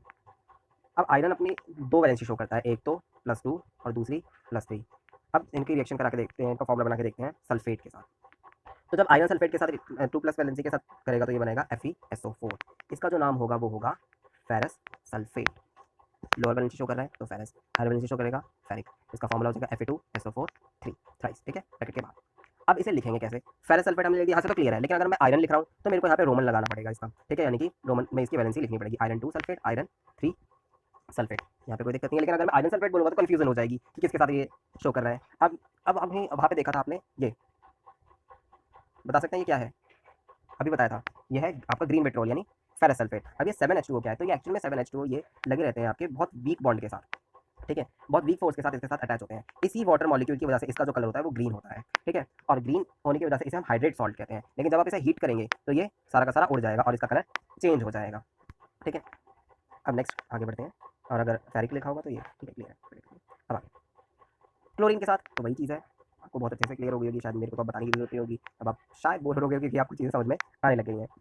तो क्लोरीन के साथ ये रिएक्ट करेगा तो ये बनाएगा फेरस क्लोराइड, और जब ये अपनी 3+ ऑक्सीडेट 3+ वैलेंसी के साथ रिएक्ट करेगा तब ये बनेगा आपका फेरिक क्लोराइड। सिंपल है लिखने का भी तरीका, आयरन 2 क्लोराइड, आयरन 3 क्लोराइड। हाँ, आप इसे एक और फॉर्म में बोल सकते हैं, आयरन डाइक्लोराइड। इससे भी आपको क्लियर है कि इसकी वैलेंसी 2 है, क्योंकि डाई कहने का मतलब 2 आ रहा है क्लोरीन के चरणों में, और वही होगा आयरन की वैलेंसी, और इसे आप आयरन ट्राइक्लोराइड भी बोल सकते हो, ठीक है। लेकिन अब यहाँ पे ये मत बोलना आयरन मोनोसल्फेट और आयरन ट्राइसल्फेट, थोड़ा सा अजीब लगेगा, ठीक है। अब इनके साथ भी कुछ वाटर मॉलिक्यूल होते हैं, जैसे इसके साथ 4, तो इस वजह से इसके ये कलर ग्रीन दिखाई देता है, और इसमें 3, इस वजह से ये ब्राउन दिखाई देता है। 4 होने की वजह से tetrahydrate, hydrate stand for water, and hexahydrate. अब जो थोड़ा क्योंकि दिक्कत आने वाली बात होती है, क्योंकि ये आपको बहुत दिक्कत करेगा, दिक्कत क्या, आप तो बिल्कुल ही नहीं करने वाला, मैं तो समझा रहा हूँ कि कब आपको FeO लिखना है, कब आपको Fe2O3 लिखना है, ठीक है। तो चलिए शुरू करते हैं, शुरू तो काफ़ी पहले हो चुका है, ये खत्म करते हैं बोलना था मुझे। हाँ, तो FeO और Fe2O3 फेरस ऑक्साइड और फेरिक ऑक्साइड, यहाँ तक क्लियर, कोई दिक्कत नहीं। आयरन 2 ऑक्साइड, आयरन 3 ऑक्साइड, यहाँ पे भी कोई दिक्कत नहीं। एक्चुअल में ये जो Fe2O3 होता है ये होती है आपकी रस्ट, और ये जो होता है FeO ये बहुत रेयर होता है, यानी कभी कभी ये चीज़ें बनती हैं, वैसे जनरली नहीं देखी जाती। इस वजह से अगर आपको रस्ट लिखना है या ऑक्सीजन के साथ अगर आयरन ने रिएक्ट किया है तो या आपको आयरन ऑक्साइड लिखना है तो आपको बिल्कुल ये वाली फॉर्म लिखनी है Fe2O3, ठीक है। या फिर कई बार हम ये भी लिखते हैं FeO4, दोनों में कोई दिक्कत नहीं है। एक्चुअल में मैग्नेटिक ऑक्साइड होता है आयरन का, इसे भी मैग्नेटिक ऑक्साइड ऑफ आयरन बोला जाता है, और ये आपका रस्ट कहलाता है। रस्ट की आपका फॉर्मूला लिखना है तो सीधा आप Fe2O3 लिखेंगे। आई होप आपको ये फेरिक क्या है, आयरन मैंने रोमन में क्यों लिखा, ये आपको क्लियर हो चुका होगा। कुछ और एग्जाम्पल देख लेते हैं। हाँ, इनके आंसर आप जरूर कमेंट में मेरे को भेजें, ताकि मुझे पता चले कि आपको बहुत अच्छे से चीज़ें समझ में आ गई हैं। अब यहाँ पे FeOH ट्वाइस, इसका आप बता सकते हैं नाम क्या होगा, फेरस हाइड्रोक्साइड, ठीक है। या फिर आयरन 2 हाइड्रोक्साइड, और यहाँ पे फेरिक हाइड्रोक्साइड या फिर आयरन 3 हाइड्रोक्साइड, ये आपका हो जाएगा फेरस सल्फेट, या फिर आयरन 2 सॉरी सल्फेट नहीं है ये हो जाएगा आयरन सल्फाइड, ठीक है। या फिर फेरस सल्फाइड, ये हो जाएगा आयरन सल्फाइड या फिर फेरस सल्फाइड, या फिर आप इसे आयरन मोनोसल्फाइड भी बोल सकते हैं, या फिर आयरन 2 सल्फाइड। और यहाँ पे ये हो जाएगा फेरिक सल्फाइड या फिर आयरन 3 सल्फाइड भी आप इसे कह सकते हैं। अब आगे बढ़ते हैं, अपने दूसरे दोस्त के पास चलते हैं जो है copper. Where are you man, आ गया।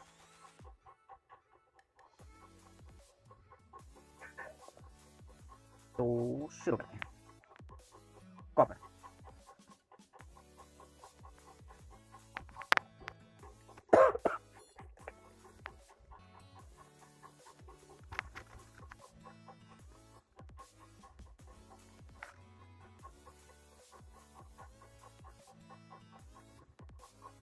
कॉपर, कॉपर 2 वैलेंसी शो करता है, एक तो प्लस और एक 2 प्लस की, या एक 1 प्लस की और दूसरी 2 प्लस की, लेकिन जनरली जो शो करता है वो 2 प्लस स्टेट में ही शो करेगा। तो जब ये सल्फेट के साथ रिएक्ट करा के देखते हैं, इसका ये फॉर्मूला बना के देखते हैं, तो जब ये +1 के साथ फॉर्मूला बनाएगा तो क्या फॉर्मूला रहेगा, Cu2SO4, और जब 2 पॉजिटिव के साथ वैलेंस बनाएगा तो CuSO4। अब यहाँ पे 2 क्यों नहीं लगा, आपको पता होना चाहिए कि SO4 पे -2 चार्ज होता है, ठीक है। तो इस वजह से दोनों, और इस कॉपर पे +2, तो दोनों रिजॉल्व हो जाएंगे और कॉपर सल्फेट CuSO4 ही बनेगा। नेक्स्ट जैसे आप इसे इस तरह से भी लिख सकते हैं, copper 1 sulphate, copper 2 sulphate, Roman में कोई दिक्कत नहीं। दूसरा नाम नहीं आपको पसंद आ रहा, नहीं हम तो ये नहीं लिखेंगे, हम तो कुछ और ही लिखेंगे। तो यहाँ पे आ जाएगा क्यूप्रस सल्फेट और ये क्यूप्रिक सल्फेट, क्लियर है। ये हाईली अनस्टेबल होता है, जनरली नहीं पाया जाता, इस वजह से ये इस फॉर्म में कन्वर्ट हो जाता है। हमेशा आपको कॉपर सल्फेट इसी फॉर्म में देखने को मिलेगा। ये होता है ब्लू कलर का कॉपर सल्फेट पेंटाहाइड्रेट, एक और नाम होता है इसे हम क्या बोलते हैं, ब्लू विट्रोल, ठीक है। अब आगे चलते हैं, कॉपर ऑक्साइड और कॉपर ऑक्साइड दोनों ही कॉपर ऑक्साइड है। अरे कैसे पता चले, तो ये एक्चुअल में क्यूप्रस ऑक्साइड है और ये क्यूप्रिक ऑक्साइड। यहाँ पे इसकी ऑक्सीडेंट स्टेट यानी कि जो इसकी वैलेंसी है वो 2 है, और यहाँ पे जो इसकी वैलेंसी है वो 1 है। कॉपर 1 ऑक्साइड और कॉपर 2 ऑक्साइड इसी वजह से लिखा गया है, वैलेंसी हमेशा ब्रैकेट में और रोमन में लिखते हैं, इससे कोई कंफ्यूजन ना हो। कुछ और एग्जांपल है, जैसे कि ये Cu2S CuS, तो मैं इसे क्या बोल सकता हूँ, कॉपर सल्फाइड, और ये भी कॉपर सल्फाइड, तो दिक्कत आ गई। तो इसमें हम दूसरा नाम बोल देंगे इसका कॉपर सल्फाइड और cupric sulphide, copper 1 sulphide, copper 2 sulphide. यहाँ पे CO, अब यहाँ पे एक और चीज़ ध्यान रखना, यहाँ पे मत बोल देना कॉपर मोनोसल्फाइड, ये कॉपर मोनोसल्फाइड गलत हो जाएगा। कॉपर हाइड्रोक्साइड और ये कॉपर हाइड्रोक्साइड।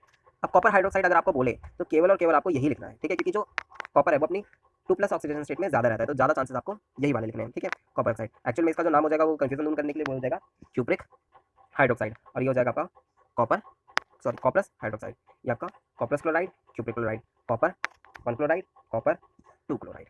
आई होप कोई दिक्कत नहीं होगी। अब तो ओहो ये भी है, चलो खत्म करते हैं वीडियो फाइनली। मर्क्यूरी और लेड ज़्यादा यूज़ नहीं है, बस फिर भी इतना समझा दिया तो थोड़ी चीज़ें और समझ लो, लाइन साफी हो जाएगी इनके साथ। नहीं तो मर्क्यूरी 2 अपनी ऑक्सीडेंट स्टेट में होता है, Hg और Hg2+, Hg+ और Hg2+। अब Hg इसका जो नाम होगा वो हो जाएगा मर्क्यूरी 1 ऑक्साइड Hg2O और HgO mercury 2 oxide, mercurous oxide, mercuric oxide. कुछ और एग्जांपल है, इसका क्या नाम हो जाएगा कमेंट में लिखें, मैं बता देता हूँ। वैसे इतनी मेहनत क्यों करोगे तुम लोग। Hg2S और Hgs का, इसका Hg2S का नाम हो जाएगा मर्क्यूरस सल्फाइड, और ये हो जाएगा मर्क्यूरिक सल्फाइड, या फिर Hg2S को मैं इस तरह से लिखूंगा मर्क्यूरी 1 सल्फाइड और यहाँ पे मर्क्यूरी 2 सल्फाइड। उसी तरह से लेड का लैटिन नेम होता है प्लम्बम, तो इस वजह से यहाँ पे हम लिखते हैं प्लम्बस और ये प्लम्बिक। अच्छा, आयरन का भी लैटिन नेम होता है फेरस, कॉपर का लैटिन नेम प्लस, तो देख लेना अपने जो आगे वीडियो है उसमें। खैर, plumbous oxide, plumbic oxide, lead 2 oxide, lead 4 oxide, ठीक है। जनरली इस तरह के ऑक्सीजन स्टेट शो करता है जो होती है 4, तो ये रिजॉल्व हो जाएंगे PbO2 लिखा जाएगा, कहा था ना रेशियो में लिखा जाता है बेसिकली, तो ये कट जाएगा 1 2, ठीक है। तो ध्यान रखना इस चीज़ का। प्लम्बस ऑक्साइड जब ऑक्सीजन स्टेट 2+ और प्लम्बिक ऑक्साइड जब इसकी valency 4+, lead 2 oxide, lead 4 oxide. Simple सी चीज़ है यार, अब तो ये तो कह नहीं सकता, मैं फॉर्मूला ही नहीं आता। दोबारा वीडियो देखने की भी जरूरत नहीं है, डिटेल में अच्छे से पढ़ा होगा, सारी चीज़ें क्लियर है, बहुत अच्छे से क्लियर है। वीडियो अगर अच्छी लगी हो, क्योंकि बहुत शायद लंबी हो गई है, लेकिन हाँ अगर आपने ये पूरी वीडियो देख ली है तो गारंटी मेरी फॉर्मूला बनाने में, किसी भी फॉर्मूले में आपको कोई दिक्कत नहीं होगी।